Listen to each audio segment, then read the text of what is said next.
Good evening, ladies and gentlemen, and welcome to the ESL Rainbow Six Pro League relegation for the region of North America with me, Rene Butler, and of course, Gassan Finch. Who else should be here in the studio with us for today? This is gonna be a lot of fun. I mean, hopefully. Yeah, I don't usually get to do the NA stuff, especially when it comes to relegations and Challenger League. That's usually Emzo that does Challenger League. My very good friend Devin. I'm sure a lot of you know exactly who we're talking about. And this is basically the culmination of the season. If you're in Challenger League, this is where you want to be. You want to be challenging the Pro League teams to get their spot for next season, because that's where all the money is, that's where all the prestige is, and I'm pretty sure Challenger League teams would like a crack at that, especially Season 3 $275,000 prize pool. Yeah, it's time for relegation. That means today, or tonight more or less, we will play out the last spots for the Pro League next season, so Season 3 of Year 2.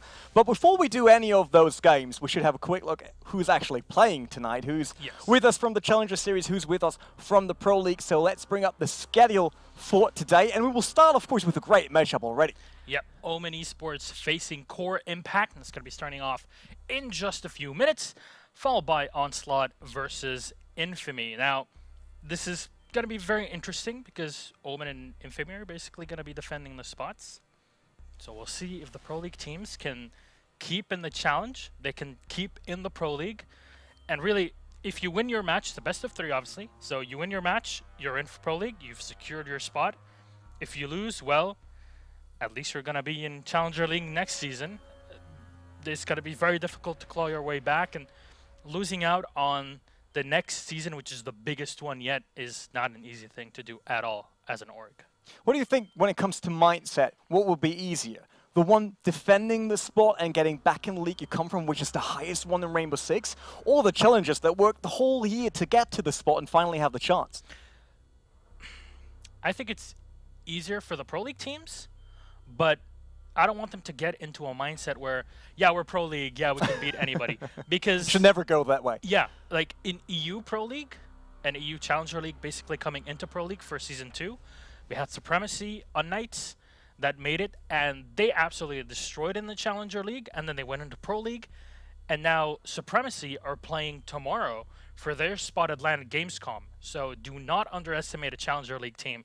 That's very important for the future, because you never know. They might just be the next people at LAN. That's what we're here at relegation, to finally find out who gets the spot at Pro League for Season 3. A quick look at the bracket will tell us how tonight works for everyone out there if you're not familiar with the system. So we got match number 1, that's Omen Esports versus Core Impact.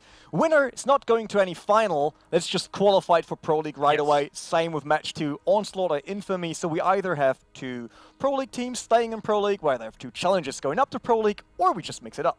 Yep, it can actually... It wouldn't be out of the question here if it went that way, that we have one team advancing from Challenger and the other staying in Pro League, basically. I mean, Core Impact played pretty darn well in Challenger League. They were able to beat, I believe it was Sora Gaming, and Sora are pretty darn good in Challenger League. I got to cast them once, and I usually watch my buddy Emzo casting those games as well. So if they won over there, that means they're pretty darn ready for this.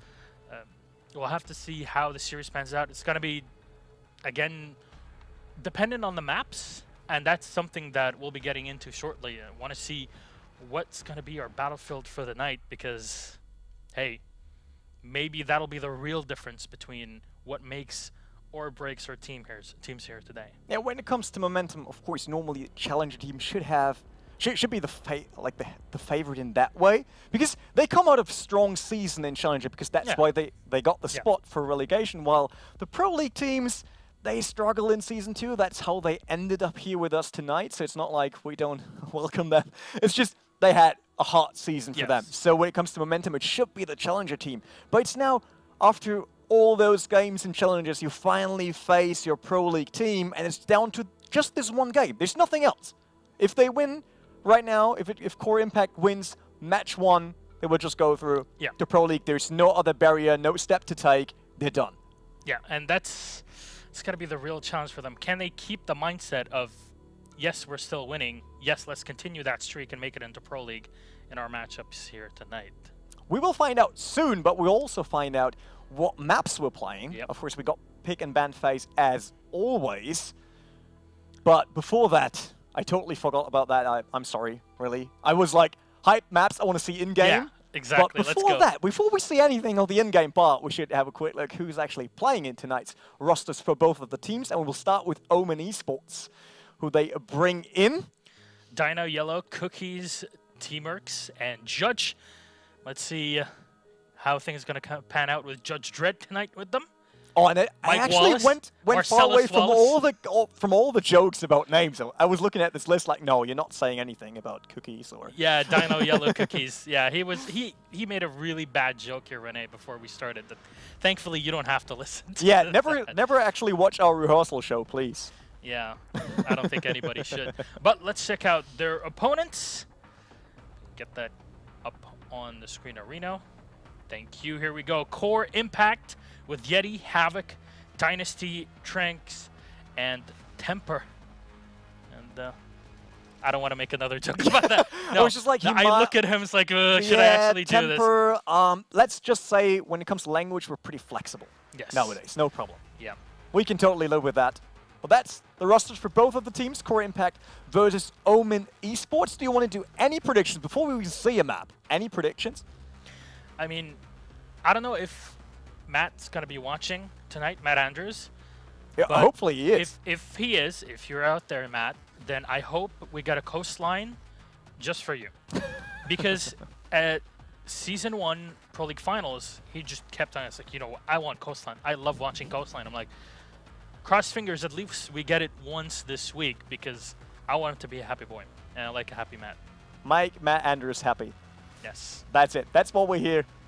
ESO, Matt Andrews Pro League. Coastline only, best of 8. Oh, God. It should be best of 9. I'm sure I think that works better. Yeah, I'm sure a fantastic spectator, Marcia, would be super happy with that. Maybe go to Bartlett University as well. Who knows? So, I believe we should have the bans and picks coming up. Here we go. Let's see who's starting. Should be Omen with first ban. Now, usually expect Coastline, the DLC map. So in general, Coastline Skyscraper going off first. A lot of the teams, at least in EU, don't really like playing on Café Dostoyevsky. So which is a great map. Look, when it comes to those maps, the only one I will try to avoid as a player myself, like I play Rainbow Six, of course, but Skyscraper is just so hard for me. It's everything is so narrow. And line of sights, they are really difficult because you can't really create all those murder holes since there are no long ranges. Yeah, there's just a lot step of on the really feet of the next cubbies. one. Yeah, there's a lot of tiny cubbies, especially around the geisha room, etc. Well, maybe we'll get a Skyscraper, and who knows? Like, imagine getting Coastline and Skyscraper in one night.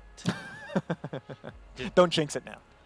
Matt is going to be so happy next time we see him, that's for sure, if we actually get that. But the usual picks are basically your Oregon, a very normal and basically your version of a pug map that you'll always see being played. Border, the same thing. NA, it wouldn't be out of the ordinary if you saw a bank, because I like seeing some Jackal action. So this is basically the map to try and go for Jackal. And you know, I've been loving what the Latin American Pro League and in BR6, what they have been able to do with Jackal on bank. It's a usual pick there, right? They always go for Jackal. Because you want to take down the roamers first, so you go for that pick. Allows you to just scan out, and sometimes you'll get really unlucky because teams have gotten really smart about this. And a lot of times they'll be sending their smoke to try and roam, and there is a roaming smoke strategy. And instead of the usual Ash one. Well, if you're going to be going on attack, you're definitely going to be sending the Jackal in first, and then the Ash probably to go for the hunt to try and take down as many of the opponents as possible. Are they ready for bans? A very normal one, maybe. There we go. Oh, okay. Café Dostoyevsky banned out. I'm sure all the EU players are pretty happy at this point. Oregon, all right. This is usually a map we see like pretty much every single series. I saw it in nearly every Go 4 I did. Rainbow Six, they all play Oregon all the time. No matter what we do, we always have an Oregon. Yeah. At least the third map. Bank banned out as well. So all the usual maps, besides Café Dostoyevsky now, they're more out of it already. Chalet as well. That's sad. love Yeah. to see that map. I mean, But we don't go to the bar of the cafe. I mean, but it's now evening. so I would expect a clubhouse ban right after, and then, well, skyscraper. I believe NA will go for this. Okay, console is banned out, so usually it's your coastline that's at least reserved to the end. We will end up coastline skyscraper. Oh dear. All right, I told you, don't jinx it. And now we got it. coastline, skyscraper, and border. Border, yeah.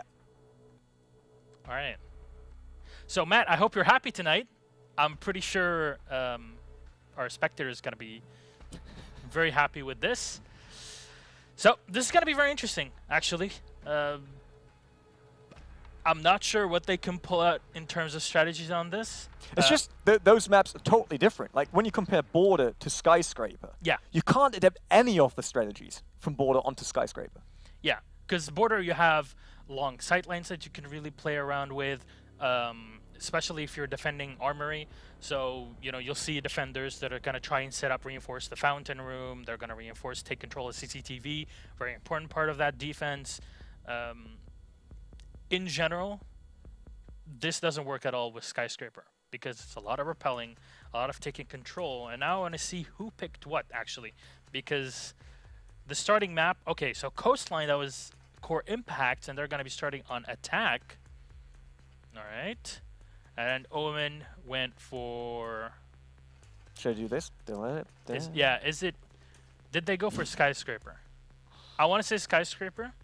No, border. All right. And the cider is skyscraper. That will be crazy. Going to the third map on that one. Wow. I mean, we got two more or less open maps, a bit more than skyscraper. Skyscraper, we said that already. All the repelling might be down to the team being more aggressive when peeking outside. Yeah. Maybe you can actually get them there. Yeah, maybe they'll adopt a nest strategy. I mean, you'll see this a lot where you'll see a castle pick, and the castle will just reinforce a window. It works very well in skyscraper. If you tried in matchmaking, it would work out very well with you. But it basically takes 12 taps on the castle reinforced window to break it down. Well, you tap it 11 times, and then the guy that comes in and actually wants to shoot one bullet or just slice it with the knife, well, he's going to slice it once, and it's going to open up, and he's not expecting it. So you just sit behind a wall, peek very quickly, get the frag. Early pick through the window, you might get his buddy behind him, because who's expecting the castle to be right behind? We'll find Meta out. games.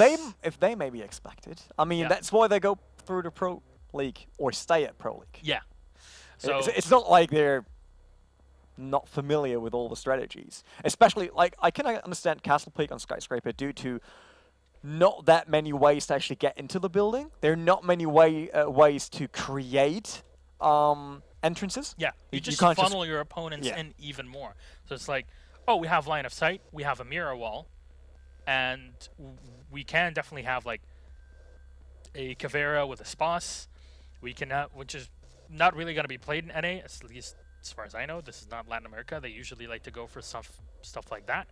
But it's definitely, you know, the smoke that gets them very aggressive and nobody's really expecting it. It goes out with a shotgun, takes down everybody on the stairs, and nobody can just climb up to plant. So this is where it gets really, really difficult. But let's hit in game to actually see what's going to go down. So coastline map number 1 in our best of 3, and we're going to have a quick rehost after a crash here. So we saw that already, Hibana being the most picked operator of the N8 series. Well, same for Ash. In general, in Pro League, yes. It's 87% already, so that's... But there's we're not talking about sometimes, we talk about each and every time. There's a big reason. With the Hibana, well, you get the Kairos shots. Those are already pretty darn sick. Yep. So you get 3, you get to use them on the mirror wall, open things up over there. You get in control of that part of the map. You don't allow it to peek or anybody through it anymore. You open up... Instead of countering with Twitch, like the Twitch drone to use. Yeah, exactly. So you can do that. And once those Kairos shots are already used, you have the Type 89, and that it's only 21 rounds, but you can definitely get fragging done very, very quickly. She's pretty darn fast and not so armored, but pretty darn fast operator. She can get around pretty easily. She can get frags when her utility has already been used. Which operator do you think we won't see at Coastline? Is there, besides Blitz? Let's not talk about it. Yeah, that's like the obvious thing. Yeah. It's not Blitz. Well, even Montagne is possible, and I know some of the French viewers that are in here love it when I actually say Montagne because it's not Montagne. You can speak French. Yeah. I would just stay away from that operator. I will say Monta. Monty. Monty. That works. Yeah, it's a pretty good name. Montagne. Montagne. So you can see Montagne. You can see even a Glass if he hangs all the way back. To get the long shots in, yeah. Yeah, or at least open up the windows and start moving in. I mean, it gives you a lot of opportunities to create overview and intel in case there are enough windows open or whatever. Like, he needs line of sight, of course, but just looking at the wall, it won't give your team any intel. But having someone in the back really observing and seeing, hey, where's our movement on the side? Do I see anything on the inside? Maybe they try to switch around. They might spot a Roma running around because they open a window to peek outside. Yeah. But then you need to be super fast with Glass to really have an impact on the game. Otherwise, you're just standing there and giving intel, and then it's 4v5. I mean, the Jackal is definitely a possibility, but I'm still a bit hesitant on how he actually works on this map specifically for taking down roamers. We mentioned the bank example, but that's because of the different levels being in general a lot smaller. So you're a lot safer when you're actually using things. The information that you get is instantaneous, so most of the time you'll have players that are set up.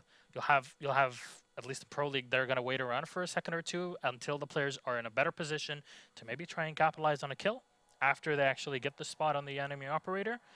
But in general, this goes for literally any game we cast. We're going to cast for a few days this week together. We're going to be on for 3 days, so hopefully you'll enjoy what we have to show.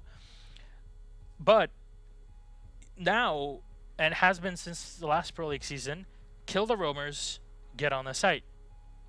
And we saw where in last Pro League finals, Nesk tried to get a bit too aggressive. Well, Penta just shut him down every single time. Might see that again at Do you think their entry frag is really that important each and every time? Yeah. Especially if you don't lose anything out of it. The more utility, the more HP you can keep after that offensive play, the better it's gonna be, because you can basically sacrifice yourself later on. Either get aggressive, get behind your opponents, or stay on site and get really defensive. But that aside, let's actually get in the game. This is Coastline, our first map in this best of 3 series. We're gonna have Border and maybe Skyscraper even on map 3. Who would have thunk it, as they say. So, yeah, core impact, of course, on the attacking side. While we got Omen defending first, and we see the castle pick already. We got castle, we got pools, of course, for all the chances of being at the lower level, look above. But it's not really the best map to do so. Yeah, but here's the thing. On this map, there's a couple of balconies that you are going to be playing around, especially around that B bomb site. So basically, you could use that pulse. They're just going to sit behind an indestructible wall and just gain information. Anybody tries to flank, well, he's going to be checking all the way around. Stairs are going to be set up. You already see Dino that's setting up his mute jammer. So droning even through the stairs is going to be very difficult. Barbed wire is set in a spot where even if you try to really run past them into that A room, into the pool room, then it's not going to be easy at all. You're going to have to go through that. You're going to have to force the Ash to actually go through the stairs first of all. Then have to deal with now the mirror wall that Judge is setting up, and he opens up the top side.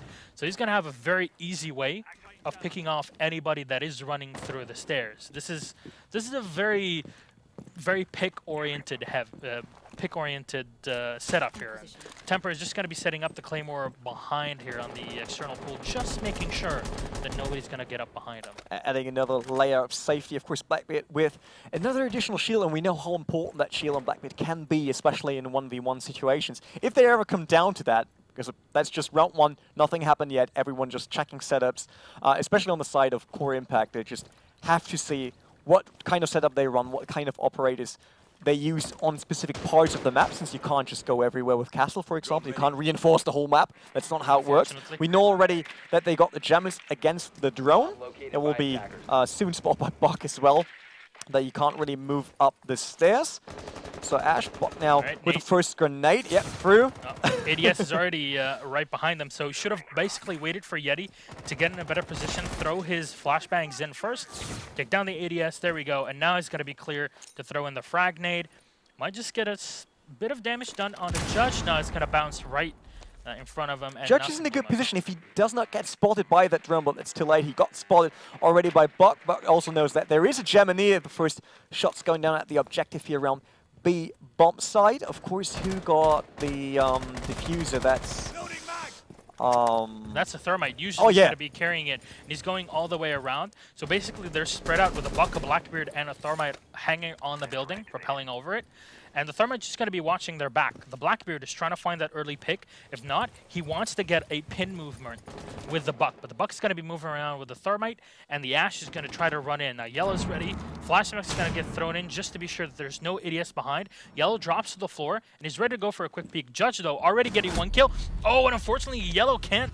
Tranix actually can't actually get the kill onto him, and Yellow will frag him out on the Jaeger. Temper moving bit by bit with the Habana. He already got one frag out of this here, but Teamworks is right behind, and Dynasty's ready to jump in immediately on the thermite. Few shots rattling in. Oh, and he peeks directly to the head. He's at the wrong moment. He just wants to vault over it, but the same for Teamworks now. Really under pressure by the opponent team, taken down by Dynasty there, while we see Dynasty still on thermite here, looking around left and right if there's another peek to go. C4! There we see Dino. Oh! Heads right in front of him here. Unfortunately, he can't res his teammate, but he will be able to get one shot. Almost trades off, gets the second. Now the Mira's being fed information from her teammate, the Pulse, but he gets fragged. Number 2, headshot. Oh, he has no C4. He's just gonna spray through, and here we go. Teamworks playing it fantastically. They're just getting the info with the Pulse, sprays through, even though he doesn't have a C4. He doesn't even need it, and will deny the plan to win out the round. If you can't see through walls, and they're just made out of wood, there's no need for C4, let's be honest. Yeah. Actually, I have this talk with a few of the pros and Emzo, and explaining to me, like, yeah, it took like a couple of seasons for everybody to realize that, oh, we can actually shoot through the ceiling and through the floorboard. Yeah, I mean, that was something that Rainbow Six just introduced to FPS gaming. That was the problem. Everyone was used to static level design. No one thought about all the possibilities that Rainbow Six gives you with that amazing system of basically nothing being indestructible. Of course, there are some indestructible walls. There are some reinforced walls you can't break through. But in the end, it gives you so many possibilities to create your own strategy in this game to really get through. We now saw the Twitch pick on the attacking side, but there's no mirror this time. Yeah, and we're going to see Cookies that's actually going to be going for the Twitch here, but no Mira, as you were saying. So, I mean, the only thing he can really do is take down those ADSs picked up by the Jaeger. Just got to be setting them around. A lot of barbed wire actually being thrown down here, and this is going to hamper the movement a lot. I want to see how they utilize these open sidewalls with the smoke. Now, we didn't see a smoke being picked in the previous round. But this time we have mute and smoke. Yeah. We have Castle again. Second we time have in the a row. Pulse, the Bandit, the Jaeger, so pretty normal here. But no, there won't be any Blackbeard being played off here by Omen. So they're going to be relying on the Twitch to actually do some of the fragging work alongside the Ash. And Ash slowly going to be peeking in here from the balcony. Not going to find anybody just yet.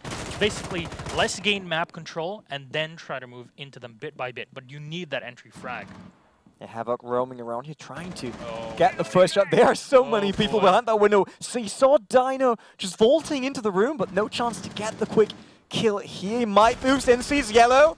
Get the chance for a quick kill, but no shots connecting there for him. Dino got a lucky guy here while we see Yellow taking down Temper. First frag for Omen here, opening round number 2 on the side. Core down by one guy already. They still have the pulls for more information. Of course, they got mute. But this looks good for Omen, opening up the round pretty good here. And a great play. So obviously you're going to be going to take down those roamers early on. So you have the Bandit already being shot down. Yeti finally going to take down the drone being played in. But Dino, perfect spot. Now he's right above the bomb site.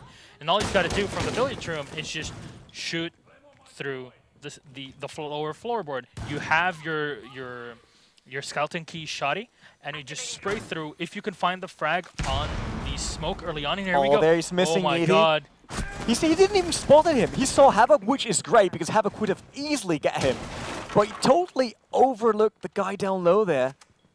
And he could have gotten a fantastic frag. At a minute 20 and you take down the smoke, basically you want the smoke to survive at least to the last 30-40 seconds because that's when he really gets frustrating to deal with as the attacker when you're funneled in.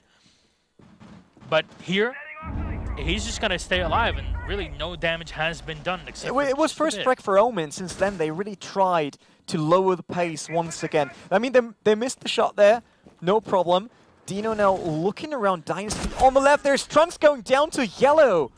Coming down the stairs, get the quick kill. That was first-class reaction time, more or less. Yeah, Cookie's gonna get taken down. The smoke's already been shot through into the billiards room, but it wasn't able to do any damage. Team X though is already in. Gun Havoc gets one more kill, tries to spray in and take down the Havana, but the castle's gonna fall, and Gun Havoc finds himself in a 1 versus 3 technically here, as Yellow is in the back, incapacitated on the ground, as Ash really never is in that spot, but Gun Havoc is on full HP, tries to go for the quick peek. Team X are already doing a bit of damage. Totally missing the guy in the room. He heard the shots, he saw them, he totally got it wrong. Look at this. This is a setup from the defenders.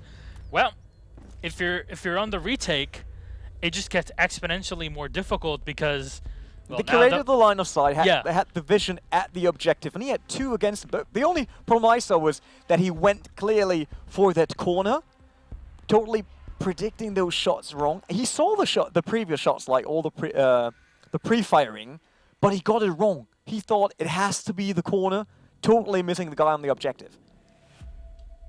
There we see a mirror pick once again. They played it in round 1 already on the side of Omen. We didn't saw it on the side of Core Impact. But anything else is just normal. We see Castle again, Jaeger again. Corey's pulls. Mute on the side of the attackers for Core Impact. What did I miss? There's Nibbana, Blackbird, Thermite, Ash, and Buck. Indeed. Wow. So pretty standard so far. Just the usual thing. Yeah. Even on the defense, the only thing is that teams will oftentimes try to see, okay, do we really need a castle or can we get a bandit? Because then we can combo bandit Mira. We can have these walls are going to be a lot more difficult to break through because, well, Core probably won't be going for a Thatcher, and that's indeed the case. So having gone for a bandit here would have been a much better spot to be in. But if you're facing a team that wants to rely on a Buck and you can't get the frag onto him, well, he's just going to be sat in the billiards room and he's going to be shooting from right above you or to the sides of the walls. And he's going to take down those bandit batteries and going to make it basically as an equal playfield as if you had the Thatcher for the EMPs. And really, it's just having that pulse plus the castle. Let's funnel the opponents into kill zones. Let's use our pulse to make sure that nobody is trying to go for quick flanks against us. Nibbana on top of the building. Wasn't really sure if he should look into that too long. Like, he was running around seeing if there was any movement at all, but he's also easily spottable, let's be honest. They sit down there, they don't need to move, they can just look up.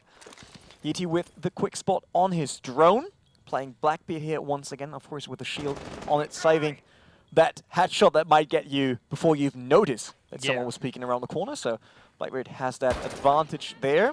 And we see not much movement at all.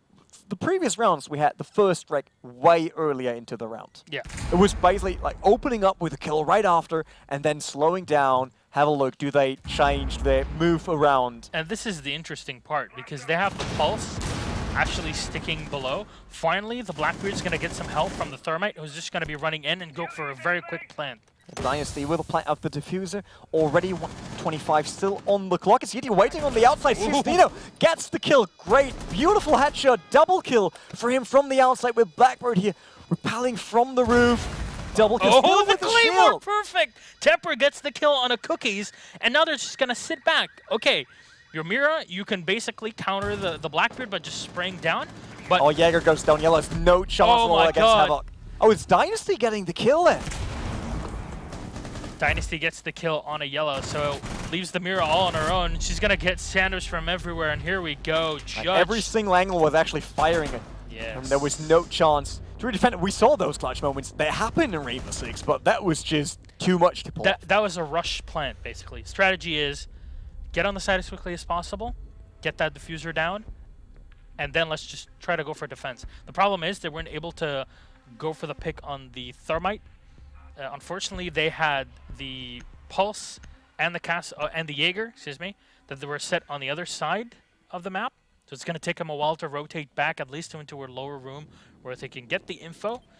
And by just having the Blackbeard, just firing a couple shots every now and then, basically trick the defenders into thinking, oh, well, they might not be going for us from here, so let's focus our attention on the Ash that's right above us on the other side of the map. Unfortunately, that was basically the bait that Core used. It's just distracting the opponent, and let's be honest, with a Blackbird on the outside, that works perfectly, because even if you get spotted early and they might get a lucky shot, you just don't fall for it. Yeah. You still got the shield right in front of you, securing your way, and then you can also just eject. Just go back, have a new approach, try to look for another way, but they didn't even have to. He got two kills from the outside, which was perfect for him. Just hang there, like, hang and chill, that was it. Yeah. Looking into the room like, hey guys, I'm here, and I try to have a good look at you guys, and it worked out.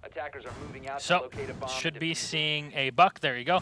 So Omen's gonna go for a buck, and they might just try to rush up and go into the pool room, into billiards room, and utilize their buck to just shoot through the floor as we saw before. And there he's gonna have the support. It's gonna be very difficult to go. Oh my god, as I say that, the Jaeger peeks in, Gun Havoc gets the kill on a yellow. No more Ash for you, so no more running around getting frags all the time. Almost tags the second, and this is difficult for Omen to really rethink, because, like, okay, we're going for a rush, and he went for a quick peek. Does he know that we're already all here? Because this is compromised information. Could have easily been more, let's be honest. Yeah. They were just get unlucky at that moment, get the wrong timing, and you lose like two guys right in front of that door with that peek. Dino still looking around.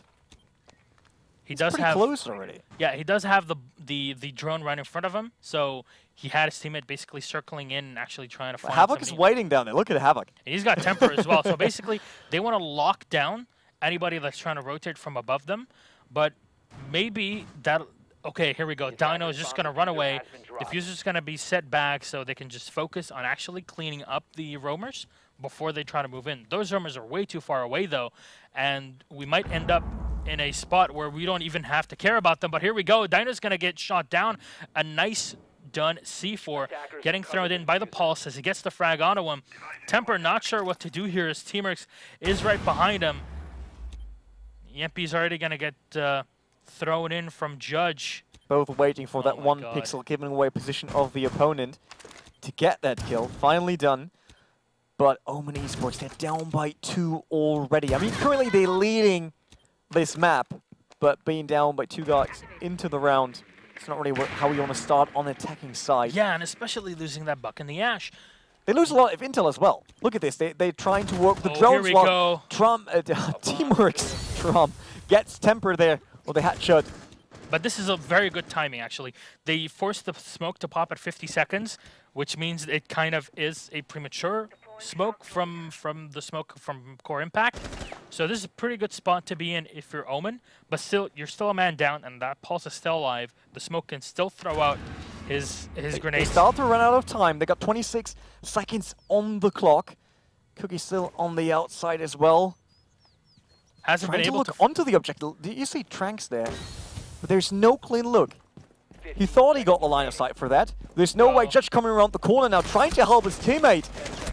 Oh god, they're all gonna try to run in, and this is terrible. Last 10 seconds, there's no cohesion at all, and they run up and get a frag. Age Tranks with the double kill at the end to clean up Cookies and Teamworks. And this is why you never want to leave it till the last 10 seconds, because at that point it says 15 seconds remaining, and all the music's still blaring, and you're like, okay, guys, we need to run in like right now. You didn't even have to move for that double kill. You saw that. They both came around the corner before even giving away the position of the opponent where they got shot from. Like, all the intel was missing once again. Everyone went for the left door, and he was just standing right behind them. Like, okay, guys, if you line up like this, I don't even need to move the crosshair. 1 pixel, I just get both. And ending the round with a double kill, it's always good. Tying the series here for 2-2. So now we're going to be on Hookah and Billiards Room. That's where we started. Yeah, on this map. Frost's gonna get picked up as well as Mute. It's gonna be interesting to see where the Frost sets up, but also if the Mute's gonna go for any other spot than just these stairs. So far on the scoreboard, we've got 6-2 actually for Dynasty, 0-4 for Dino on Omen. It's not always about the frags, but you need to step it up on in this spot. You can't just, you know. It is a lot about intel, but if you never get any frag done, then you're definitely not helping the team enough. Because there will always be a 1v1 situation for you at that moment, and if you're always the one pointing at last, it won't get you anywhere. No. That's it. Frost with welcome mats. She's got a couple of those still left. So one by the hat. Okay. Yeah, that was. This is a decently hidden spot, because you might just try to run out through by the TV, and one's gonna get set up right in front of the entrance door here. You basically don't even have to step into it completely. You just have to step on the side, and it'll automatically trigger, like lock to you and trigger on you. ET with the peek on Judge gets him. Oh, I actually thought he could hide behind that, where there's no chance. Dino's right in front of him as well. Mute's ready, he's gonna go for the There's the C4 going for the kill on Yeti, but didn't really work. He just stepped away that one step that was needed to survive that, but he's still, look at Yeti, he's still brave enough to just stand there right in front of the window. Everyone knows that he's there. Dino with a look through the black mirror here onto that window, but he's now moving along. That's way too long to just stand there and be an open target to everyone. Shooting through, right through the next door. Dynasty takes on Teamworks.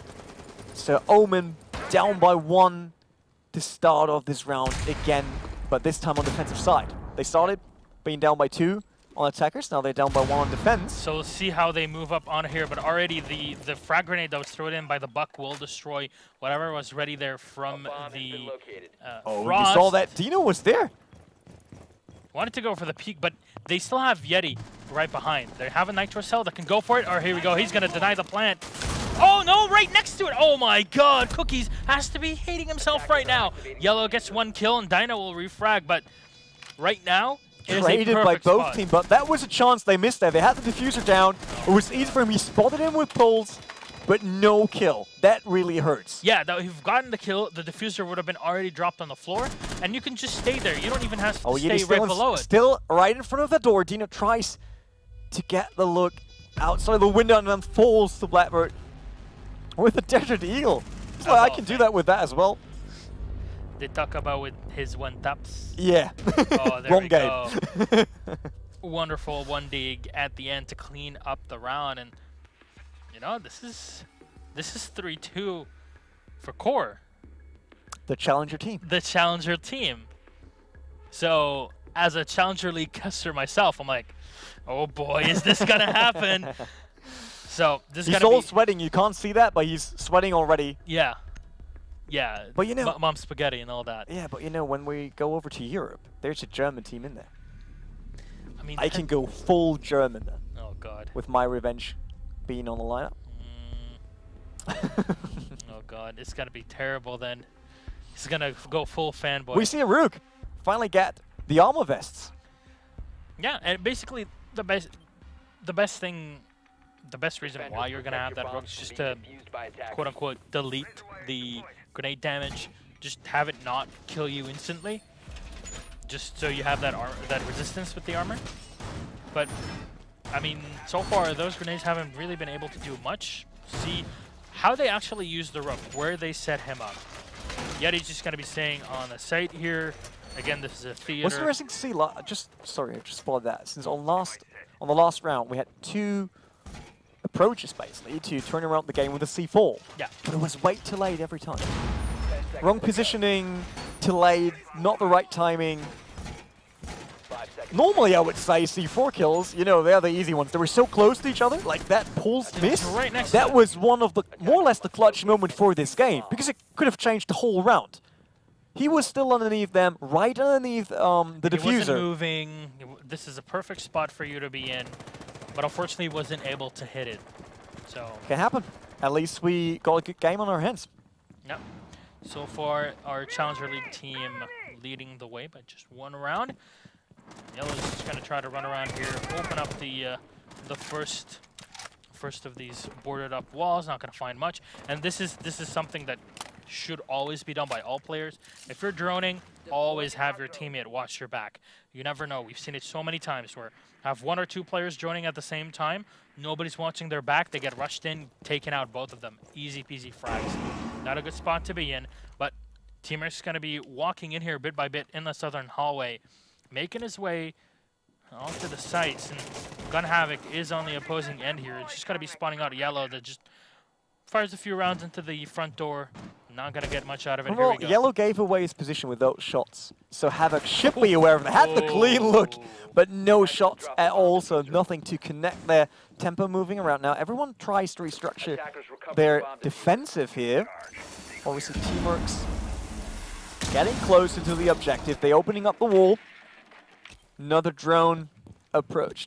Get some intel in there.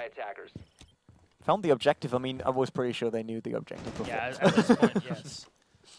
But So. finally spotted there. Dino still staying on the stairs, waiting for Tempa. Gets half of the health. The defensive side, but wasn't enough for the kill. Flashbang's going to get thrown in. Teamworks, though, already gets the frag right before the flashbang does the work. Here we go. Double flash is going to be coming in. Just enough time to set up that diffuser. This time going to get set up. Oh, well done, though. Yellow Dino coming in with a kill each, and then Yellow gets one more for himself. The smoke, though, going to get traded out at the end.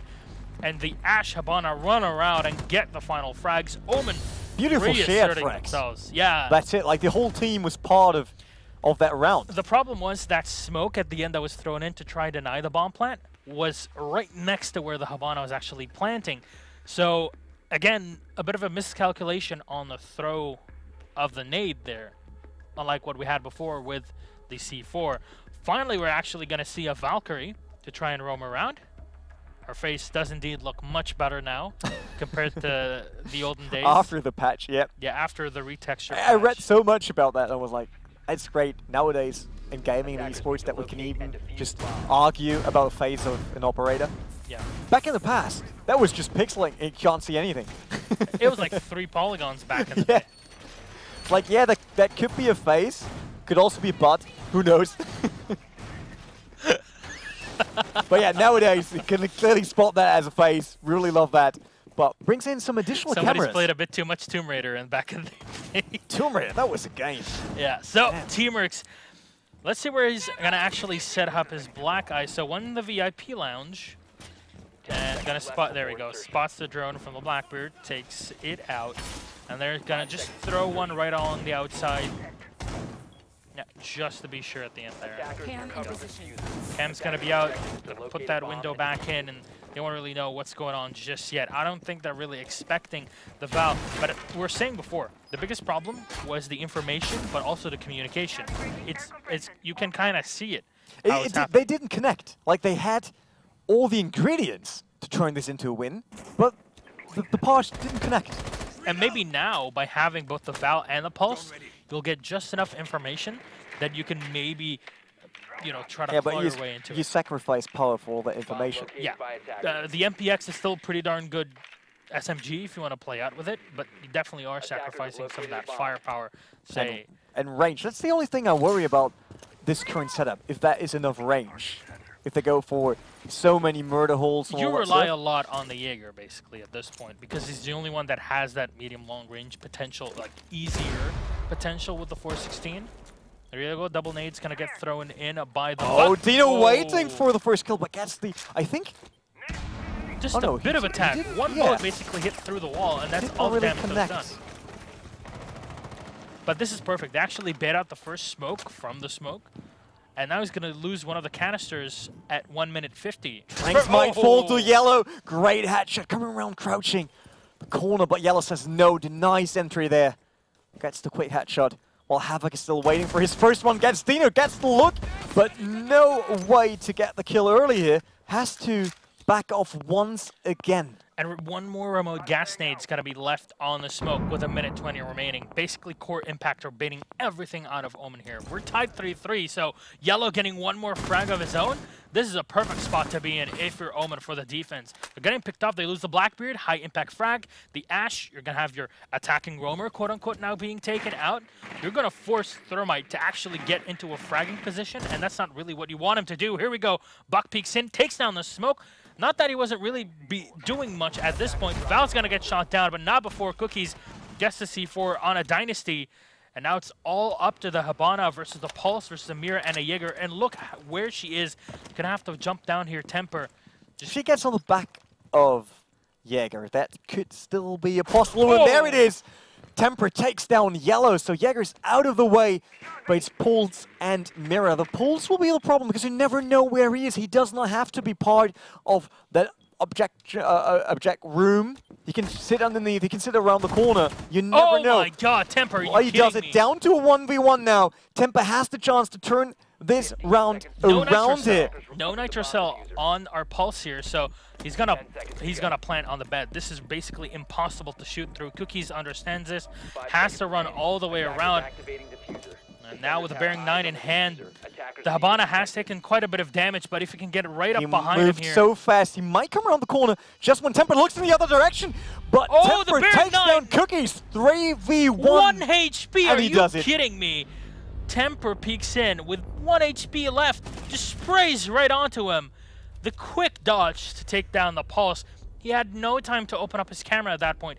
But the thing is, he's got those 45 seconds before the bomb ticks away. So take your time. Don't try to rush in. But that was a 3v1 versus a Pro League team. This will definitely give them a boost. This is going to get under the skin of Omen at that point. And this is where the tilt might just happen to bring the final map in, the final round in before we go into map 2. And just one needed for Core Impact here to get map number 1 in their favor here in the best of 3, match 1 of the relegation of the North American Rainbow Six Pro League. This is again their map pick, Core Impact's map pick. So it's not the clean sweep. We don't need to talk about that. It's 4-3 currently. And Core are pretty happy with this so far. It's like, yeah, if we're able to stand up to a Pro League team at this level, even if it's their map, you win map number 1 going into the next map with a win already. So it's not over for you, even if you lose the second map. That's something you can work with. While Omen, Esports, more or less against the wall with their back. Yeah. They need to make it happen. They need to grab map 2. And it's Skyscraper map. No, Border is map 2. Border, yeah. Okay. Then Skyscraper so map 3. Border is very much up in the air because, like, well, this is a map that really any team can play correctly and counter your strategies because they're basically known. It's one of the most played maps. So how does that play out at the end? So no Mira going to be played out from Core Impact, so that Twitch is basically going to be out for the frag hunt most of the time. Thatcher try to counter the Bandit. This is going to work very well with the Hibana. Now let's see if moving around. He's just looking for all of the openings. Try if there's someone behind it just peeking around the corner. There was Dino on the other side. They're afraid that Core Impact might just get very aggressive and try to clean them up one by one to finish this. Which might even work, let's be honest. At this point, that might work. They got all the momentum from the previous round. They know that they got it under control, but Dino opens the round with a quick frag for Omen Esports. They got the entry frag, and we know that's so important, especially in these situations, 4-on-3. Oh, spots the second. He just gets a quick tag on the Bandit and just going to fall back here. Yellow trying to run around and get one frag of his own so far. Well, the castle's been shot down. Not the worst of spots to be in if you're on the defense. But there's a chance for Dino on Temper, but missed it once again. At least there, he didn't show where he was exactly. Yeah, I was just thinking, did he maybe just wanted to make sure that he's not spotted? But Temper basically quick peeked there, so it is very possible that he was able to spot the Blackbeard if he went for a quick AES peek. So Hibana just going to be set up here near the pool entrance. Teamwork's still very passive here, while Cookies find Havoc. And he cleans up the Jaeger. Which is that thing to do right now. Yeah, a lot of the fragging has been removed. Oh, Tranks might fall here. No chance to get the kill, but there, Tranks gets Cookies. Yeti following up with another kill, getting a double kill in for Core Impact. They got the game in their hands right now here on map number 1. It's just a Blackbird. He's out of the game already. He got what we know. You can win a map with just 1 point on health. Yeah. That works. And Ash on full health. That might help a bit. Against Bandit, Neeladon, Pulse, and Mute. There's Dino getting both because he's just running right in front of his line there. Temper got lucky on that one.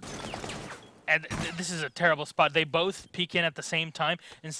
Instead of peeking from either side and trying to basically outmaneuver the Bandit, they basically run in. Oh my God! No angle at all. But Dino then finds Temper. Temper, well, as with wrong positioning, they're down to 2v1 now, and there it falls. Yeti gets Dino turning this around, winning map number 1 for Core Impact, the challenger.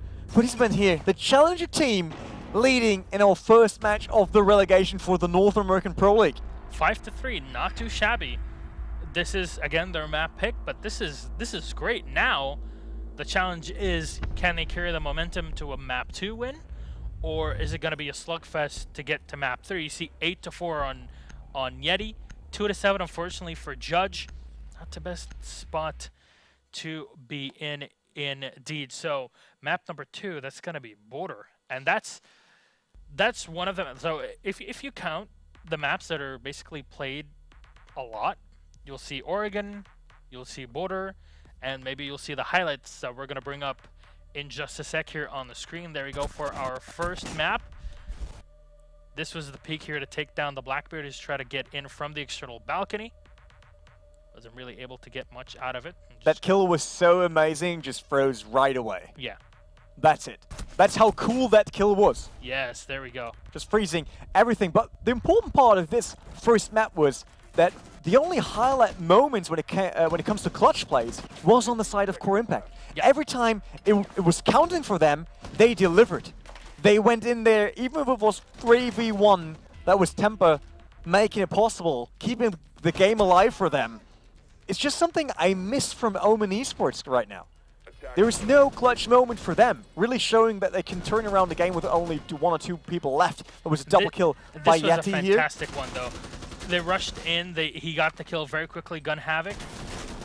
And we had the defense before with a quick rush into a plant, and then try to play off of that. Here the Jaeger got shot, and basically just a complete cleanup of the defenders early on. Omen set in. You know what? If we're going to play a roaming Jaeger just to get as many frags as possible, why not just have red dot sight on him instead of anything else? And this is a 3K clutch from Temper.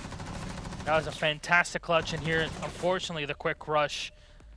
The Bandit's already ready, finally gets the shot on the legs, but unfortunately, still had his teammate to deal with. Most of the kills done by Omen Esports were down to positioning and just having the red dot at the right moment there already, because they were waiting. They knew, they predicted the movements from Core. But Core were the ones, when it comes to like dynamic play style, yeah, they really played out for them very well. They lost all the tactics. They just went, okay, everyone concentrating on their own skill, on their own reactions. Let's do this. And it seems like as long as it's a map where everything is set up and working according to a plan, it might be in favor of Omen Esports. But as soon as things turn around too fast, like the game is moving, kills here and there, then it's in favor of Core. As soon as somebody runs in, gets an early frag from Core Impact, we're like, all right, what do we do now? Our strategy was basically built around having, you know, an Ashe running around and basically protecting our flank, or having lost the Habana or having lost the Thermite. The Blackbeard wasn't really being able to do much at all on the Omen side anyways. That I'm not sure how really this is going to be played out. I mean, the Blackbird shield sometimes save the player, yes, and keep them longer in the game, but he never had an impact after, because he was always down to nearly like 2-1 HP, not having any impact right after that. So basically, yeah, the shield saved you, but it just kept you longer in the game to die later. They never turned it around into a kill later. Yeah, and you can definitely like get a kill on your teammate, you know, drop him and then try to go for a quick revive. At least you have a Blackbeard on 50% HP, and then you can play around with that. But hindsight is always 20/20. We can always sit back on our first map and look over that. But we head into map number 2 again, border. Gonna see a pretty standard defense on the armory. You can see the mirror wall set up by the desk. The second one as well, though, is in the fountain area. It's gonna give them quite a bit of leeway to watch all the way on the opposing side of the attack. Nobody's going to be set below, and they're actually going to be relinquishing CCTV hold. The hatch is open, so they can definitely try to jump through that. And the rest, it's just barbed wire everywhere with an ADS set up around. And an early frag, okay. So Yellow peeked in and got the first frag on Temper. And all right, that was pretty fast.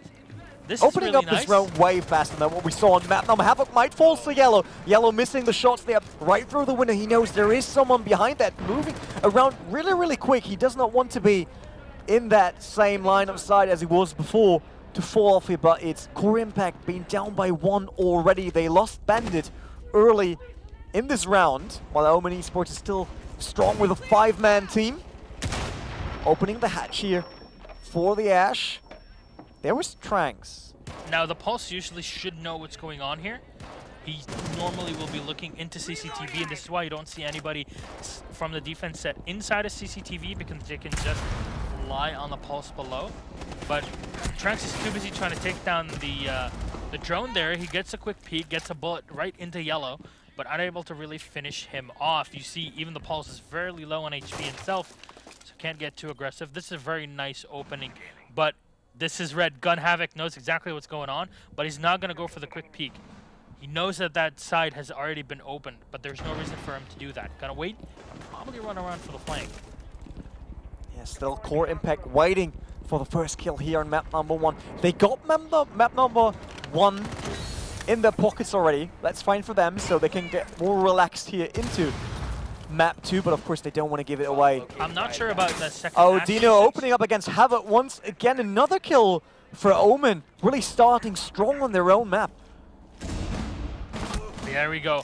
I was really unsure about that Ash opening up, using her second charge on there, but Yeti peeks in. Not only does he get the double, the 2K on the Hibana and the Ash, but he also cleans up the diffuser holder, which was that Hibana. Beautiful C4 right in the face of the Blackbeard. Dino's gonna get shot down. Thatcher and the Blackbeard was just missing his baseball bat for that one. Actually, just hit it back. That would have been absolutely fantastic. We should get a skin like that for the sledge. 2 on the side of Omen now, 2 on the side of Core Impact. 2v2 with 28 seconds on the clock. Cookies on Twitch, running around trying to look for the next defensive guy. There we got Dynasty with Judge in a small skirmish.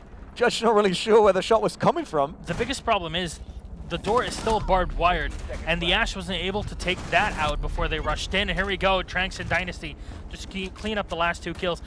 You can't even run in because of that barbed wire that's on the floor. Remember, the Ash opened up the hatch in CCTV and then used up the second charge. Missed it as she shot it through the Hibana wall that's next to the reinforced wall on the balcony side of the armory. So you basically didn't use your second Ash charge to open up the main door to run in. You weren't able to take down the barbed wire. Well, you can't even run in because the hole is way too small to go through, and it's just not a good spot to be in as an attacker. So map 1, we said all the clutch moments went in favor of Core Impact. Now Omen went for a strong start. They did it fast. They got the kills. They got them down to 3, down to 2. But in the end, it was still Core getting away with a round win.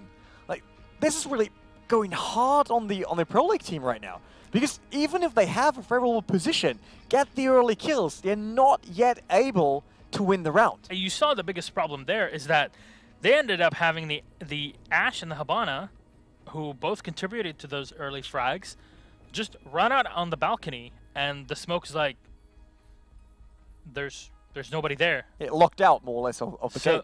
So if they rush me, they can take me down. There's the Mira watching my side. The Mira is watching through her own black mirror, and she sees that they're not looking towards me, so I'm just going to peek up and SMG-11 them at range, and just 1 burst, 2 burst, bam, done. Yeti always with a strong performance there. Even if he has to turn around, which is kind of surprising me. He's not the one being in position just waiting for the first pixel to show up, then gets the kill. He got the first one, turned around, got the second one. Yeah. He's just showing awareness overall. You always know where someone might come around the corner, even if he's not pre-aiming. Well, he got the information from his teammate on the Mira, but he had also thrown out his own yellow smoke nade early on, right before he actually went for the push. But he got the info from the Mira. He had already thrown his smoke out there. So the attackers were blind as to what's happening behind that smoke. Just peeks up, gets the 2K, and bam, easy. The fuser's got to be dropped. We can just sit back on the site then and defend. Now we have to force the attackers to run into that and into us. And this is an armory defense. All the walls are reinforced. We can just stay inside of the desk on the armory. You're not going to take us down out of there, especially when we have line of sight directly on you. We know this is a strategy where if you know where the enemies are not, you know where they are in basically any game. So if you know that balcony CCTV are now clean, you know where all the others are. They're going to be trying to rotate around through the stairs, running through the main hallway. You can just set up for a defense through there. Nobody's going to run around the other side. It's going to take them way too much time. It's just distribution of information on core side works a lot better than currently on the Omen side. And it's not clicking for them. Surprisingly. I still think that could happen as soon as they got warmed up, overcome this shock of losing map 1 to a challenger team. Because what they show as playstyle isn't bad at all. It's just not connecting. The parts are not connecting. They got a kill here, they get a kill there, but they can't really proceed on that. As soon as they need to take the next step, Core is waiting for them, which is like, okay, fine, you got the first ones, we're fine with that, we're just locking out all the attackers that could actually breach into this room, and everyone else is just more or less waiting to get killed. It's just, do you see them get that connection on map 2 as they would need it? That was, okay, that was only round 1. Yeah. No, yeah, it's too early to call. No, we went to round 1 only.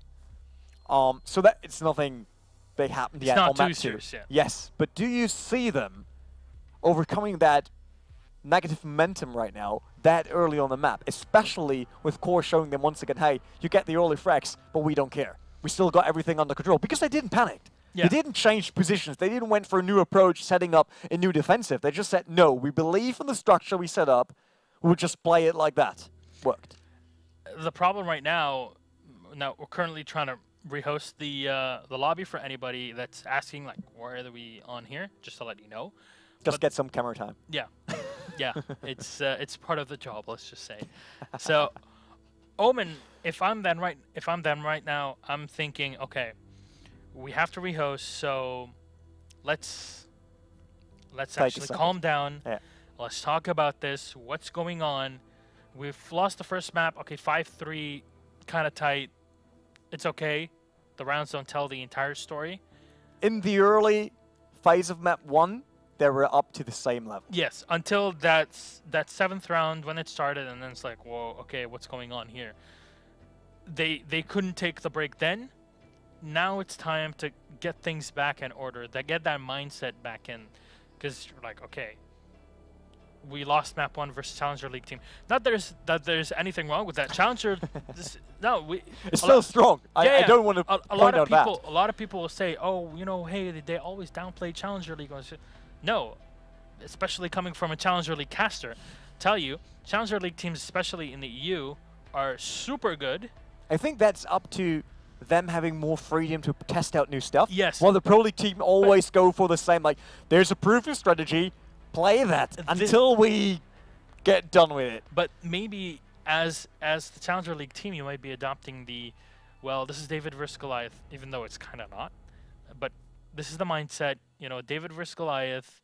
It's like, we're going to try our best. We don't have any pressure. We already are basically in the final. We still have one more game, and we get a share of the $5 grand that are already in Challenger League. If we make it in Pro League, pretty darn sick. That's the best thing that we can. And we know that Challenger teams can have a big impact on Pro League. We saw it with the French teams. Yeah. I mean, we might even have more French teams this season. This is going to be the EU. It's going to be Coupe the stronghold, more or less. Yeah, it's going to be Coupe de France later on with the EU Pro League. Or my revenge. Does it? Yeah, the German in here is going to be very happy. No chance to stay neutral for that? Yeah, unfortunately, I don't have any Lebanese team to root for. No Benelux participation. You need a hug? says the hug, but he actually approaches me like right in front, face to face. No, I'm not going the that way. Kappa Pride's already I'm not going that way. Not yet. It's our first show together.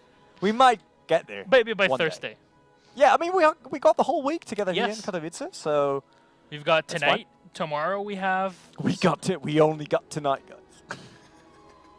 All right, that came out pretty wrong. So we have ESL Rainbow Six, Tom Clancy's Rainbow Six Pro League Relegations tonight. And then tomorrow we're going to have EU Pro League for final day. We're going to see which is the final team that's going to make it to Gamescom. Gamescom finally, yeah. And then Thursday we're going to have final part of the EU Relegations. It's going to be really interesting as well. Great week. I mean, great week with a lot of great matches. I mean, this was match 1, and we talked about that already a bit earlier. Okay, relegation. It's not the same as the big match we see later in the day tomorrow. Yeah. But hey, this match is good. We don't need to talk about that. Of course, we don't have the one guy carrying his team, but let's be honest, we not want to see that each and every time. Yeah, but we have the impact players here. Yes, but they're not just relying on one single player. Yeah. The thing, like with Omen now, we have like Yellow that's playing really well. Unfortunately, Dino has been kind of under. He had his highlight moments, but it wasn't enough to turn around Exactly. So Omen can definitely try to bring this back, but do they recover from the mental game? You know, you're playing online, yes, but you're playing online for all the marbles. You're playing for part of your career. This is only one match in a relegation for each team. One match that decides, do you stay Pro League next season, or do you go back to Challenger or go down to Challenger? And let's be honest, go down to Challenger if you made it to Pro League already. It's way harder than saying, oh, this season we didn't make it, maybe next season. We'll just come back stronger. We learned with a match against the Pro League teams. We'll practice that. We'll come back stronger next relegation or whatever. Go up to Pro League. But getting beaten down, we saw that on a lot of esports series, it could totally destroy your lineup. Some people don't cope with it. Yeah. And this is maybe the pressure that they're feeling right now. Omen in this spot. How do we try to come back from this? And I hope they have a comeback because I want to see Skyscraper's third map. Yeah. That would I want to see everyone repelling all around the world. That's it. He's a very sporty person. I know. Already for real, that's one of the things I like about Rainbow Six. Besides the more dynamic maps, the repelling gives you another level of movement.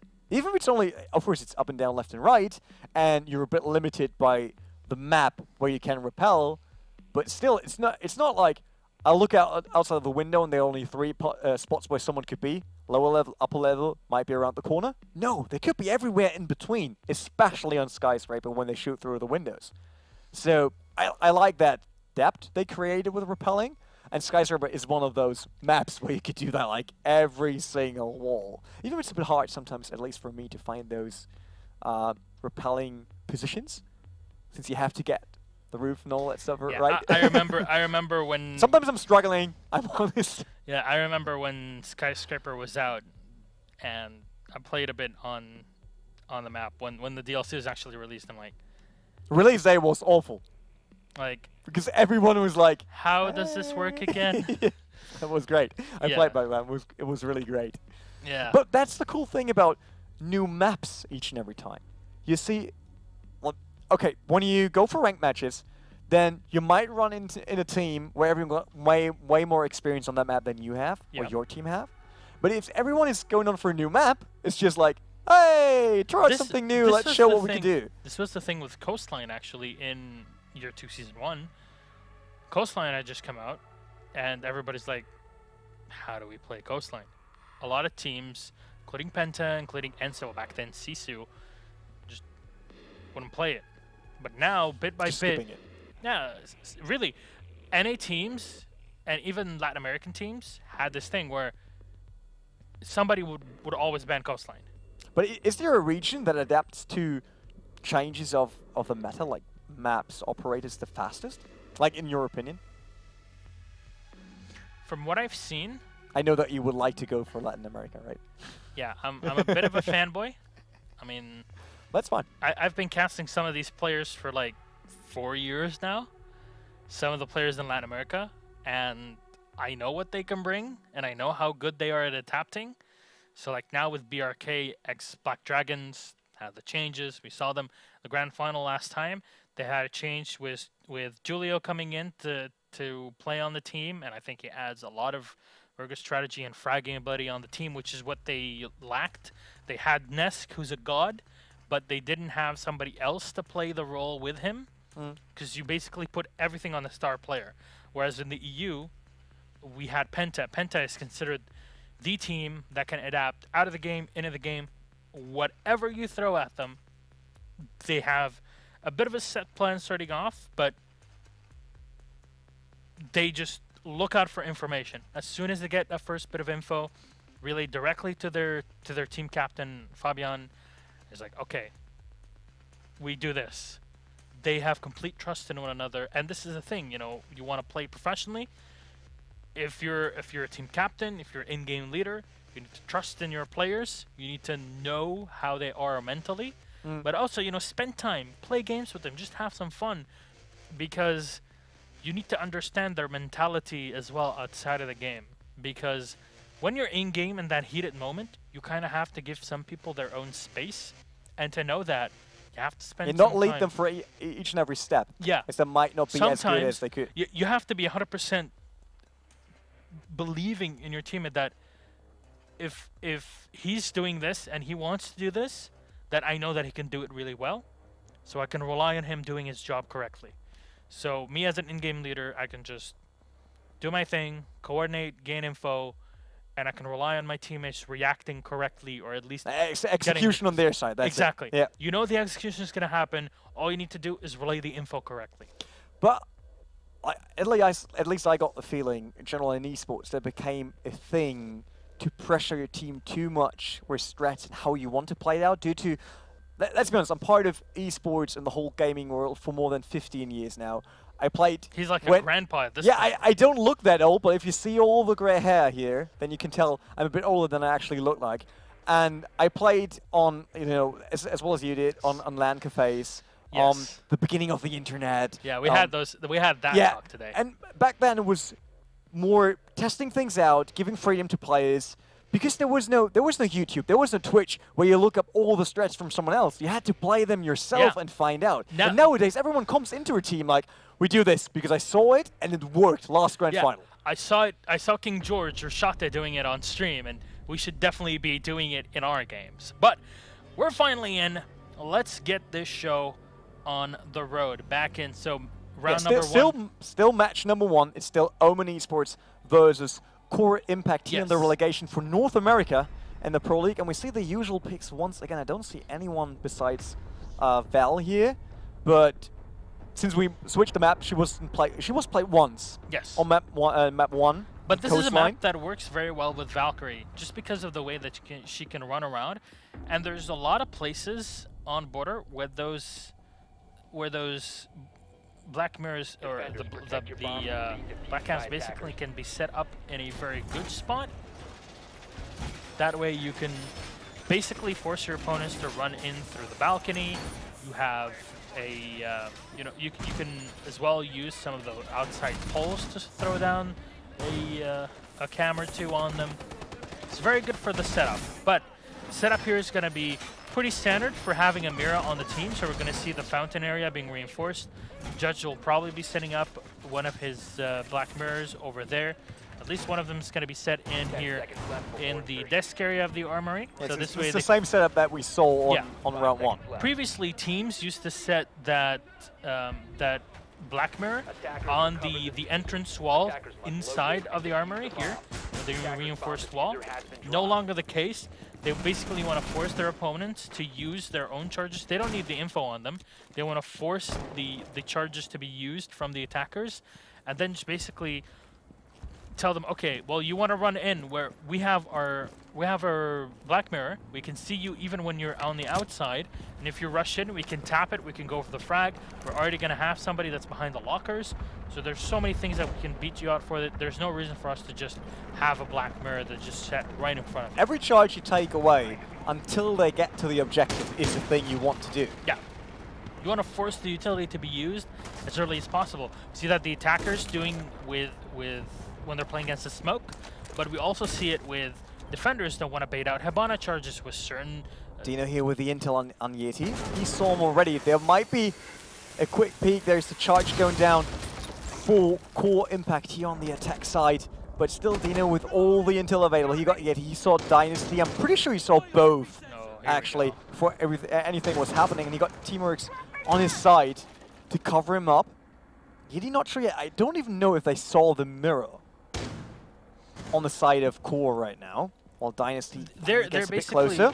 They're basically always waiting around for that mirror to be set up. Unfortunately, Temper is so far back that you can't see a Hibana charge being just shot inside of the desk. Yellow's in a pretty weird spot. Hasn't been able to do much with it just yet, but the Blackbeard charges in, gets a frag out of it. And clean trade here early on, but Blackbeard pulls the Cookies, double kill for Omen Esports with Judge following up against Temper. Temper, the 3 versus 1.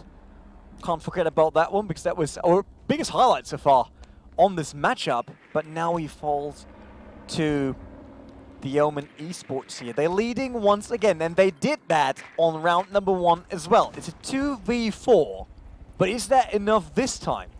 Thermite didn't actually spot the camera that was right above. Could have taken it down there, as Cookies in the meantime is just checking it, making sure that he keeps tabs on Thermite. Cookies just might got the chance there, yeah. If Cookie just goes for the peak once, but he hears Dynasty, that's it. Like, he knows that he's there already. Well, Yellow finds Tranks, gets another kill from Omen Esports. It's down to 1, and there we go. Yellow gets, I don't even know who, but Dynasty found Cookies. This is so bad. The Pulse is right below him, and the Pulse can definitely go for the C4. He's got to be checking one more time. Sees Dynasty in the spot. C4. There you go. Knock, knock. Teamers going to be able to get the end frag of the round here. Hopefully the momentum change Omen Esports was looking for. Getting round 2 here, tying up on map 2. Borders might be their favorite map. I mean, they chose it. First map, Coastline, that was up to core impact. Now Omen Esports went to Borders. They might finish on Skyscrapers if Omen Esports takes this one. Now, but it's early. So far, it's seeming like both teams are pretty good on the defense. So struggling on offense. Yes, struggling on offense, that is for sure.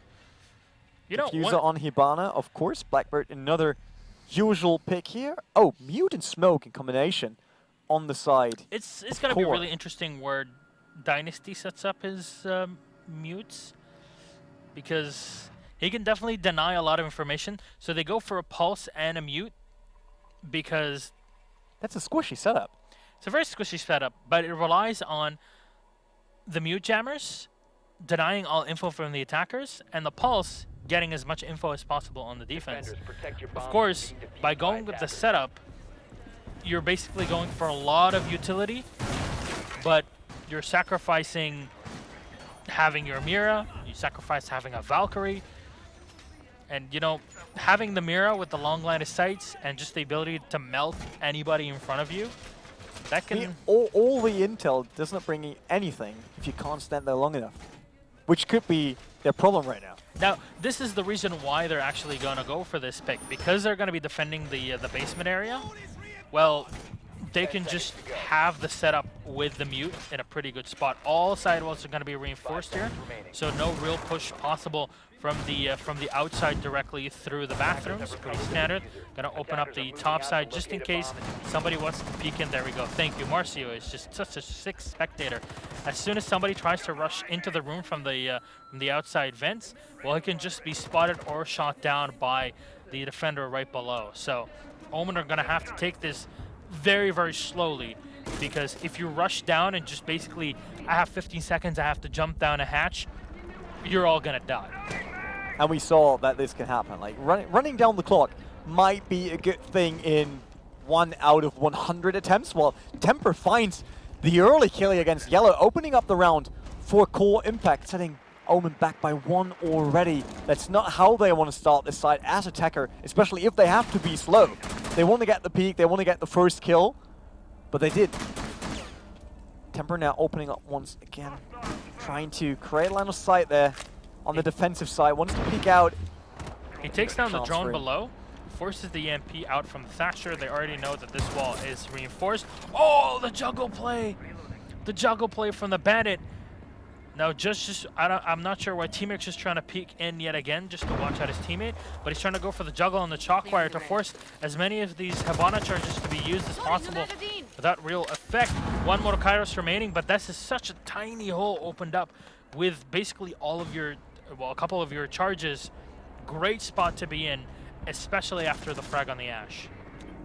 Might be favoring Temper right now here, because he got the better positioning. He could open up another life site for him if he wished to do so. Currently he does not have the time. There's Judge, both going around the corner, but there was the chance against Teamworks. He was really going into that. Of course, Temper didn't really went for it. And he hears him. He knows exactly where he's running around, but he's already got the... Have a double kill here for Core Impact. Look at that, but then Teamworks finds him, and another C4 kill for Tranks against Dino. Omen Esports down to just 1. It's only Hibana on Teamworks against a setup of 4. He finds another kill against Dynasty, but then falls another round in favor of Core Impact. That's it. This is absolutely fantastic. 2-1. Defense so far working out perfectly for both of the teams, but they really stumbled across that early frack against them. Yeah. They were the new setup they tried then. It seemed like they were lacking one of the angles to actually get into the room. They always peeked around that one Hibana slot they opened, but there was no chance for him to finally get in there.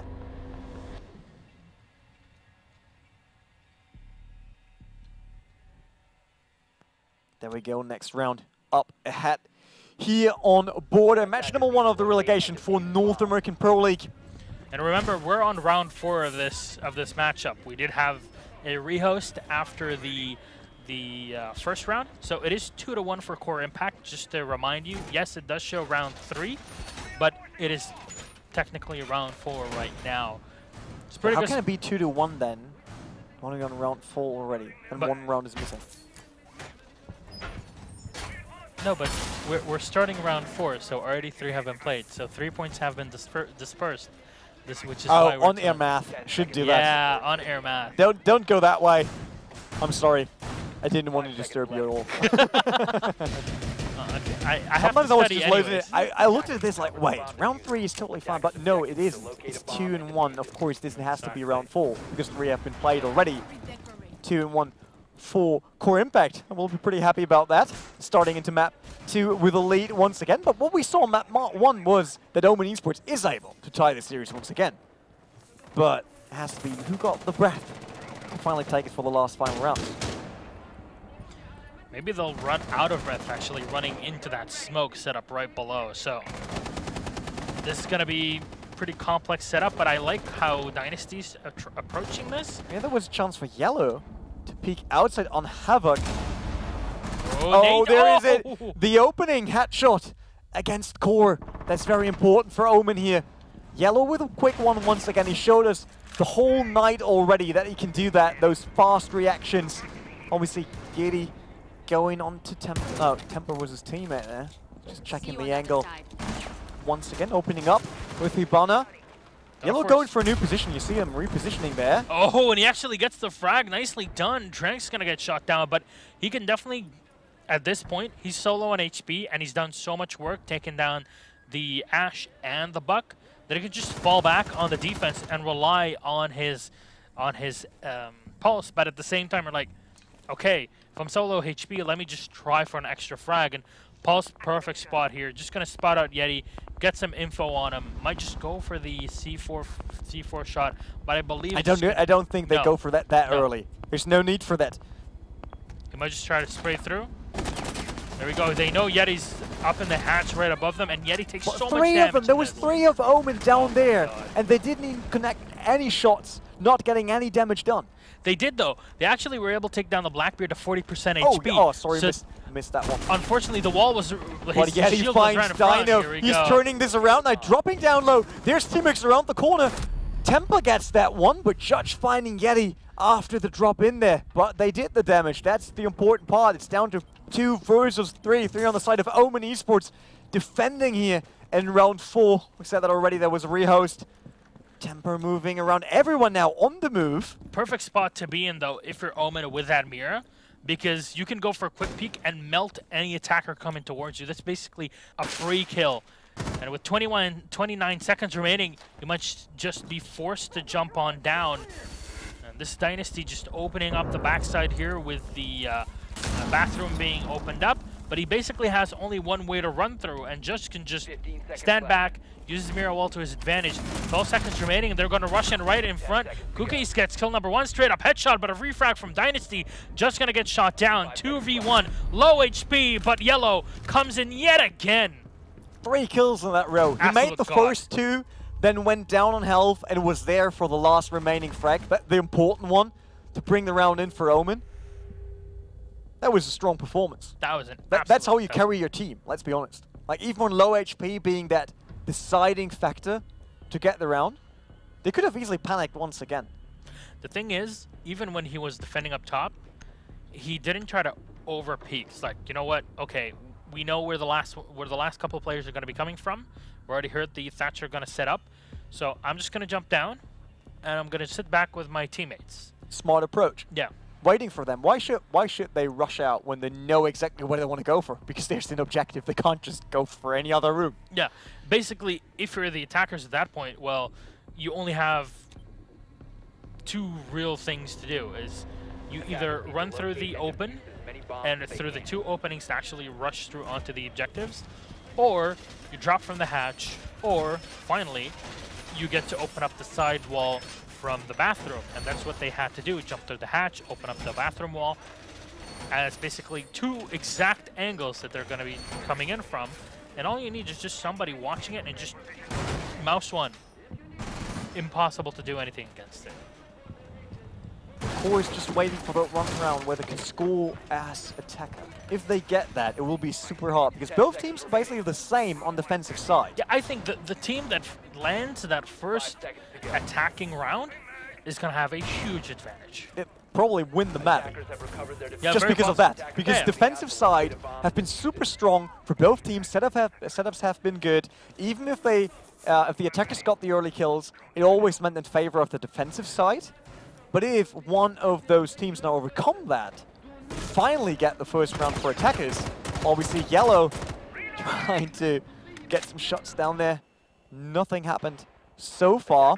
Frank's checking the cameras early on, opening some new murder holes on the side of the defensive. That's what you heard from the shotgun there. A lot of pre-firing going on all over the map. Yellow still on the outside on the roof there. Changing position now, he's rotating all around while we see Teamworks. They got a setup of Havoc and who was the other one? It was Temper, yeah. Yeah, they're just holding CCTV security room here. This is great defense, though. This is so difficult to crack if you're on the attack because of those 2 windows. You don't know if they're going to rush out and jump onto you as soon as they turn their eyes away. And you basically have to commit to take down the Bandit and the Jaeger. And you don't know how to split and roam around them to actually take them out. And here you see Yellow already took damage on the Habana. Well, he's going to have to go all the way around from the southern balcony to try and force them out of CCTV. But all they have to do is just jump through the hatch and they're safe. Tempo with a great setup once again here on his side. Defensive for core impact, and we said that already. Defensive side has been the super strong side. Let's say the easy round win so far. Never went in favor of the attackers. Still 5v5 with 120 on the clock. I think that's the longest we had on this map so far without a single kill. While Getty gets at least a kill on one of the drones here. Tempo setting up the battery from Bandit. There's Yellow just around the corner. He's still got the all the intel, the shotgun going down, but not doing a kill and not getting the damage done. But it's Getty getting Teamworks with a quick peek around the corner there. They spotted Yellow as well. Havoc is on the back. He might have something to say in here. Tempo gets Dino. 2 kills so far on the side of Core, but Yellow answering pretty quickly. And he nearly got a second one. This guy is just on fire. Yeah, the smoke here, perfect spot. 40 seconds remaining, pops his smoke out, and wants to force the Habana. And remember, Yellow is the player that's holding his... there we go. He's the guy that is holding the diffuser kit. So it needs to be very careful. The smoke staying alive in in that fight was super sick for Core Impact, because now they can just sit back with the Bandit and with the Pulse, and here we go. Bandit peeks in, gets kill number 1. Double Yellow, kill for Temper, no getting information. the round. Oh my god. This is clearly information not being sent through quickly enough. Well, you have to be It has to be like quick for that. Instantaneous. But the Bandit turns around, gets the 2 frags, cleans up CCTV, and now we're on round number 6. And 3 and 2 in favor of Core. But of course, defensive side now once again in Omen. We know defensive sides are far one all the time.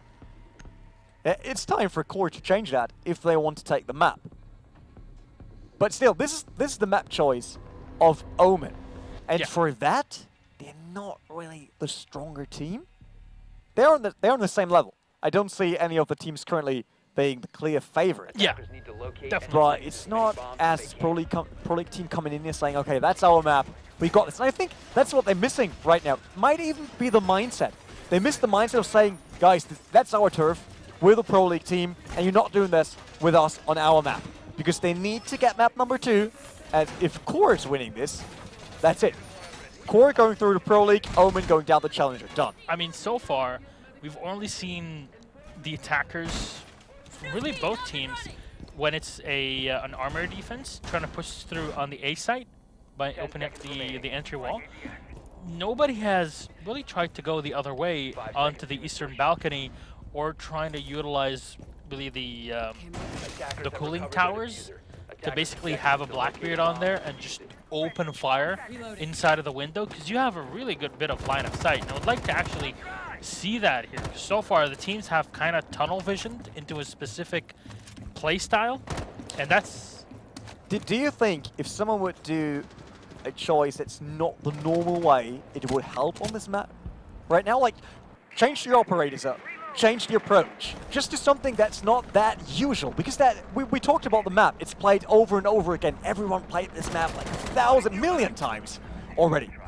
Is it time for just to say, hey, let's do something else? It might help. Because on the attacking side, you could, because it's always defensive winning. I think this very much could be the case. It's not, you know, it wouldn't be reinventing the wheel with that strategy. It's basically using literally the second strategy that you can use in this situation. You could go for a Monty to go for a wide, you know, a push through. You can have the Blackbeard watching from the cooling tower. You can have the Monty as well moving through the balcony with a Habana behind him. It's a very common strategy to do this. We see it a lot in EU Pro League. Not too sure why it's just tunnel vision through. Let's try to just push CCTV all the time and hope that it actually works. Might be up for, like, due to the situation right now. Both teams know what this is all about. This could be last map, and everyone just concentrating on the obvious way. Oh, there was a lot of damage taken by Mute there. Yeah, the smoke's is gonna take so much damage. The Jaeger, though, gonna get shot down. And Dino, or Dino, if you will, is gonna throw out his smoke, but he runs in. Oh, the Blackbeard only able to tap 1. Grenade's gonna get lobbed right onto the Pulse, and the second one as well, right behind him. All the defenders are set up right back. But they know where Teamwork sits. That's it. God. Havoc getting the kill on Teamwork's. The revenge done and dusted here. It's a 4v3 in favor of Core Impact. They have to know that the smoke is in the back. Cookies gets the Deagle on a Tranks. It's still a 3v3 situation. Could this finally be the one round on the attack? Here we go. They know where Dino is. He peeks in, gets tagged just a bit more.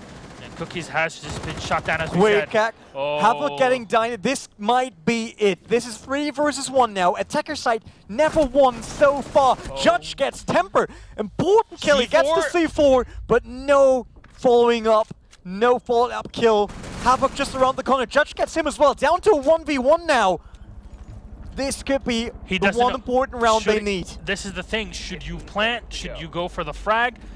Oh my god. Dynasty goes in for the 1v1, but Judge! How?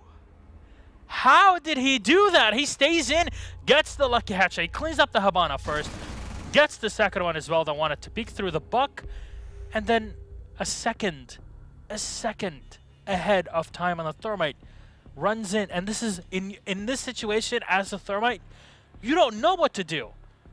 Do you just set up and get ready because you don't have too much time, or do you try to go for that ending frag of the round? Well, in that situation... This time it was the right decision. It's just once again defensive side winning. We had it so close now. Core had this map in their hand. They just gave it away. I think the problem is the Buck tried to push the desk area a bit too quickly. Got a bit overzealous. Yeah, with a longer setup time, they didn't run into this. They ran into a 3v1. That's not really bad because for them it was 3 versus 1. Yeah, but it could have been way better even. Yeah, instead of just, okay, we're 3v1, let's try to rush in for the kill.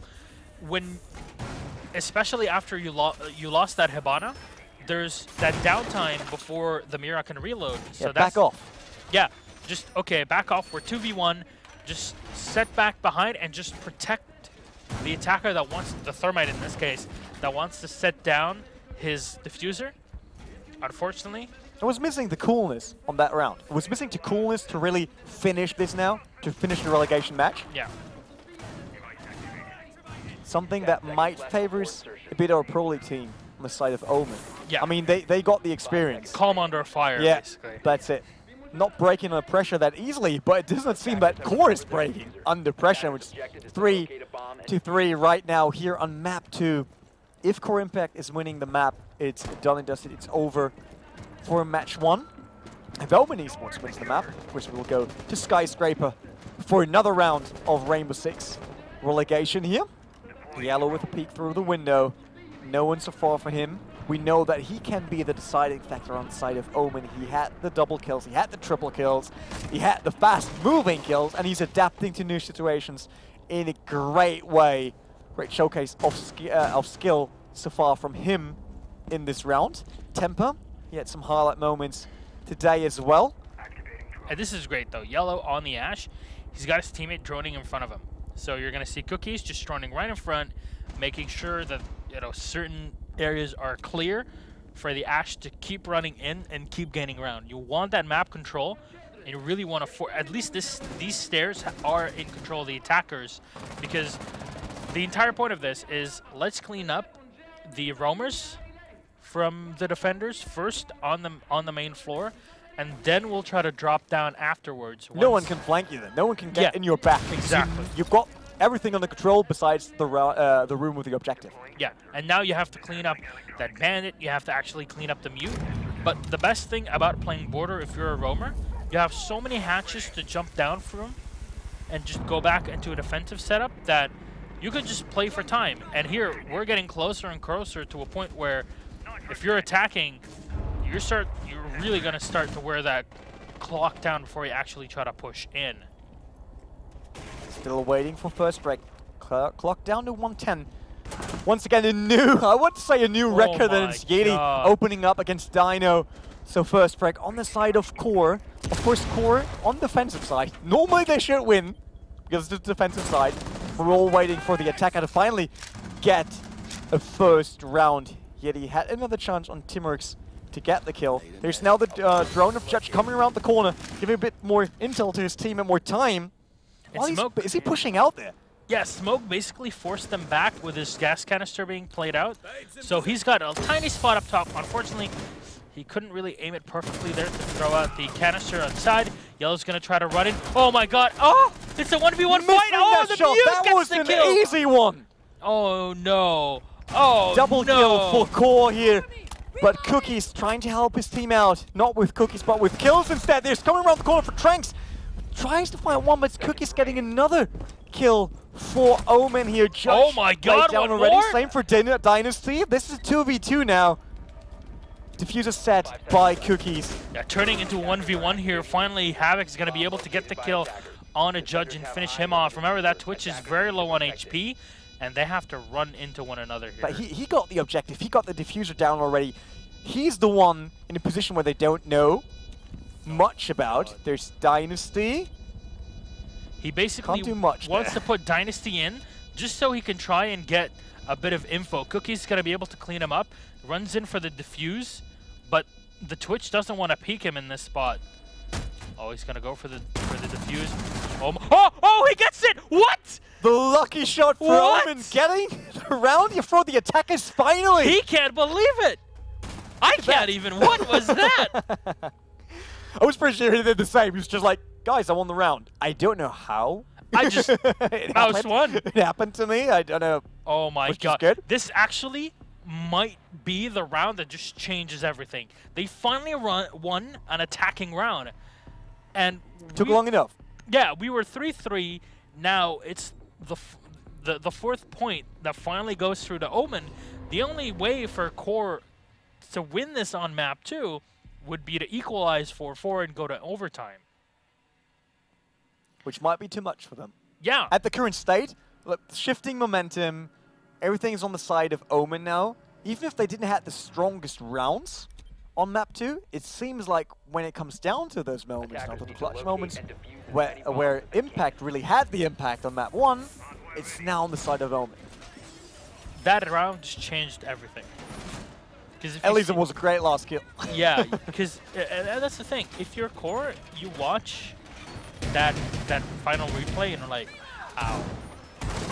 I mean, obviously, he must have known that, well, I have it planted here. I already know this line of sight. So either way, I'm just going to spray an entire mag. But was Yellow missing those shots, like right in front of each other? They were standing like 30 feet. Not even 30 feet. That was more like 2, 3 feet next to each other. Everyone missing left and right, left and right, left and right. Back to back on the wall. I mean, I really don't know how. You know all the movies where they shot like the silhouette of someone around it to show that this guy can't really aim? That was the same. Yeah, it's oh god. It's just drawing him on the wall next to him. You're gonna make me watch a Western when we go back to the hotel. You've got plenty of time. I mean, we might finish this around 6 in the morning, and then we start about 7 Netflix CST. and chill anyway. Got some time to watch some Western. So Ash is just gonna be running all the way up top, just be to rotate to the other end to help out Temper. And here we go. Yellow gets our first impact frag, and he takes down the Buck. That is pretty huge, actually. Finally, we see the change-up of somebody actually trying to push where it would usually be a desk defense, but the bomb site is not here. And you have to push in with the fuse, and the fuse suddenly loses a lot of his power if you're standing up top, because you already have to push in to take down those roamers, then to have a secure spot to actually use your cluster charges to spray them inside. Oh yeah, my with the god. shot against Judge. Beautiful. Look in there. I wasn't really sure if he actually went for the move, and then he spotted the last pixel there. Got the kill. That might be a one for Yellow, the second in this round. Turning around, sees Tranks, might get third one. Not happening here, but the shot's connected for the second kill in a row for him in this round. Tranks on a lot of pressure there. Drop down. Has no other way for him to escape this. Doesn't look good. No, on the attacking side, and they need to win this. And we know that attacking side currently on border seems to be hot for everyone. At least on here, yeah, that is for sure. They're going to try to run in basically one by one, but the Ash takes down the case down Yellow. Finally, Yellow's going to get cleaned up after playing so well in this round. Now there's only a castle, a Vow, and a smoke. No pulse this time on the defense, so you can't really see how the setup from the attackers is before they come in. Tranks is going to get one more kill, taking down T-Mercs. He's getting tagged just a bit from the bandit charge there, but he has to run in. Smoke's already going to use one of his canisters, and at 35 seconds, this is a great spot to be in. They might just leave one player above. Here we go, one more. Smoke is the only person alive. Flashbang comes in right onto him, and they know where he's going to be at, so they can just jump in and go for the frag. Second flash should be thrown in here. Trank still on top. He does not want to drop down, but there's only Dino on Smoke defending the objective.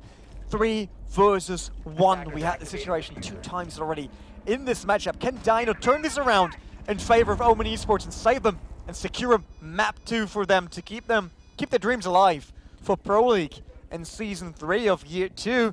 It's all on the shoulders of Dino so far. There's Dynasty Core around the corner. He gets the kill against Dynasty. Another headshot by Dino. There's a Hibana left, there's an Ash left, both very fast. Dino knows there is the diffuser. He has to come around the corner. Temper's just waiting for it, but Temper's currently repositioning. That might be the exact best moment to rush in there, but it's Tranks getting kill 3, kill 4 in this round. That was absolutely insane Ash play. He already got, I believe that was a minimum of 3 kills in the round. I believe, though, it was 4. It could be 4, yeah, I'm not sure, to be honest. And if you saw, the final plant was basically just set up for him to stay right above it and shoot anybody down. That's why they left that one less player up top. We saw at the end that the smoke wanted to run up top, but unfortunately the castle wall that they had already set up for the defense on the stairs was set up in a way where you can open it from the inside of the armory, but not from the outside. So it couldn't take him down and try to go behind the Ash, take her down, and then try to rush below onto the Hibana. The only thing I worry currently about for Omen Esports is they have Yellow doing all those crazy shots currently. Like, he's fast adapting, he's super quick on reaction time. But we saw now for Core that it can be either Temper, that it can be Tranks, like securing those rounds, even if it's a 3v1, even if it's whatever setup. I mean, he was doing that round on his own, no problem. And that's what's missing on Omen's side. If they lose Yellow, you can see that they become slower, that they're not that dynamic anymore. They miss the quick kills. They might spot someone, but they don't get as quick, the kill quickly done as Yellow does. Yeah, and they rely on him, as you can tell, to get those frags. Now, in the meantime, we did have, obviously, a rehost early on after the first round, so now we're going to be hosting up again to go into overtime. It's currently 4-4 in the first to 6. You know, I don't want to do it. Oh, please. Do I have to do it? Yes. No. Well, I'm going to root for Challenger League because my boys in Challenger League, I really want to see them break through because we've had this myth, actually, especially concerning NA Challenger Leagues that, yeah, you know, NA Challenger League is like, if a team can actually stick together and not disband within the first couple weeks, that'll be great already.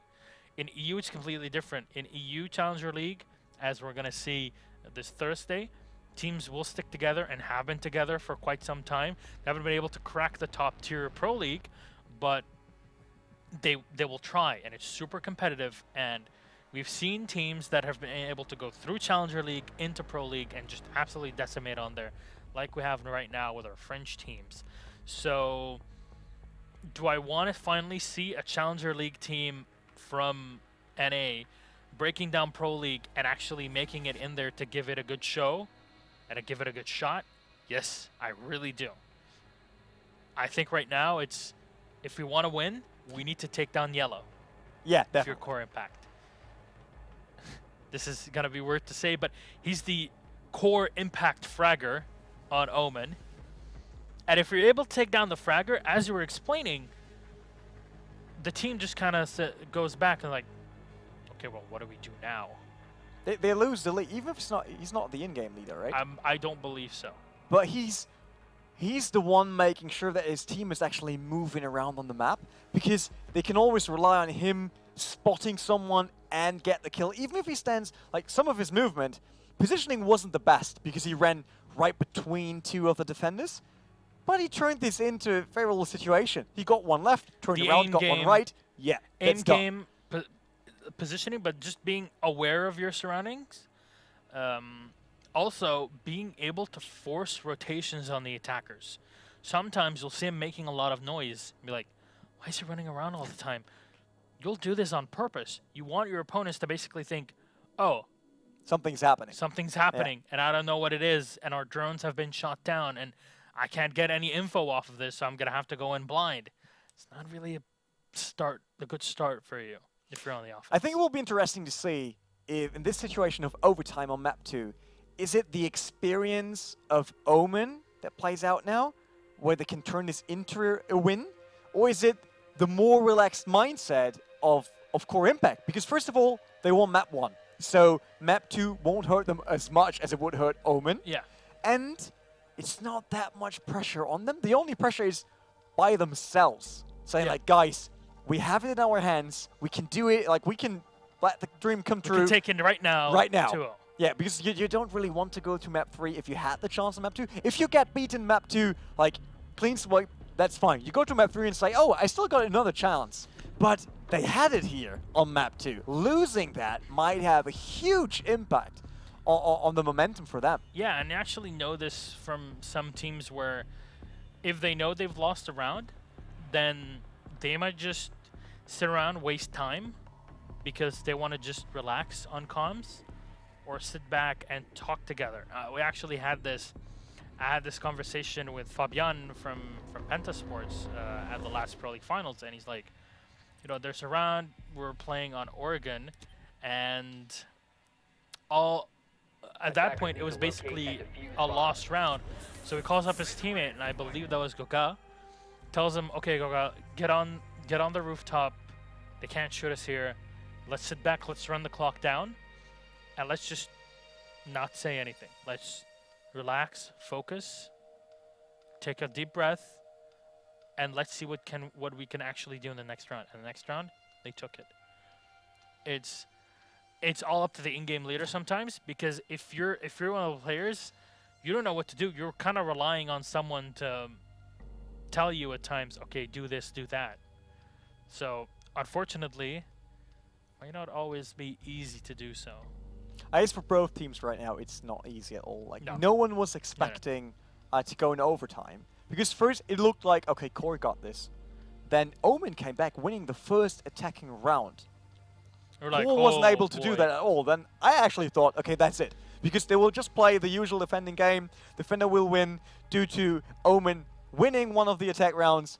It's done. They will get the win. But Core came back with individual gameplay once again. That's something we see on the side of Omen with Yellow. Yeah. Rest is not really clicking in, it's not really connecting.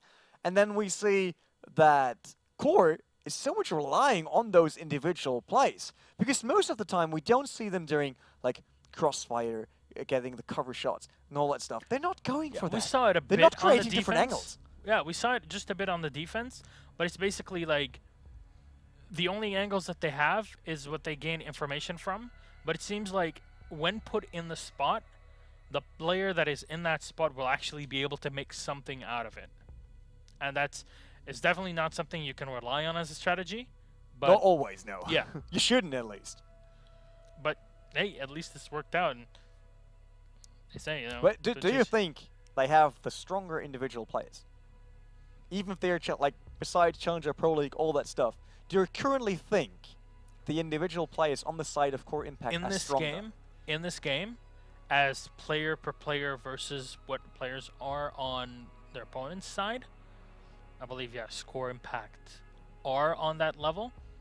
But then you count Yellow, and it's like, well, okay, it's Yellow, and Yellow's just killing everyone. And what can you do against sees that? Ret in some of the rounds because he's just going on rage mode, killing everyone in his way. What I really liked about his gameplay style was we saw, it was like round 4, he got 2 kills in a row, dropped 2 HP, 1 HP on Bandit. Believe so. Yeah, and he was waiting the whole round and then did the final kill. Yeah. So he was picking up pace once again. First he backed off, but he was not like, oh, well, I'm not going there because, yeah, look at my health. Well, I don't really want to be involved. But they realized, you know, he's low HP. You can sacrifice him. You can run in. Yeah. If you get damage, because he's running in, he's already aiming down sight. Run in. If you get damage, that's already pretty good. You're already low HP. If you get taken down after you do the damage, that's fine. We know at least where they are. Yeah, but if you can get the frag and stay alive, it's like, whoa, dude. But still, he's doing that. That's what I like. Because, you know, some of the plays, even if you got the in-game leader telling you, okay, do this because we want someone to sacrifice this now, some players try to avoid that. Pretty clear. They're just like, yeah, I don't want to be that frack. You know what I mean? Like, sometimes it's going down to individual statistics. They're just like, yeah, it might be better for the team, but I don't really want the one. Yeah. I want to be the one just running in there. And that's where you have to think about, this is a team effort, and I should be sacrificing myself if needed. But we're not always perfect. Human. Are we human? Statement. Yeah, are we human, though? Yeah, we are. I'm pretty sure because I'm sweating in all the lights here in the studio. Yeah. And Poland, so I'm pretty sure I'm human. Otherwise, I would love to contact whoever built me as an android and ask why they had to build us like that we actually sweated. Yeah. They could have easily arranged that a bit differently. And, you know, there's definitely been a lot of sweaty gameplay. Let's just say that. Going for those words. Yeah. Right now, we'll wait for the rehost. Still on board at map 2 here in match number 1 of the relegation. Of course, there's another match coming up right after this one. No, not right after that one. Of course, we'll have a quick break because we need to drink something. And, yeah, definitely need to do that. Yeah, he needs an oil change because he's a robot. But otherwise... As long as you don't do the oil change, it's all fine. No, I'll let our producer do that. They were hitting it off pretty They were well, pretty keen on that. I'm not sure if I should do that.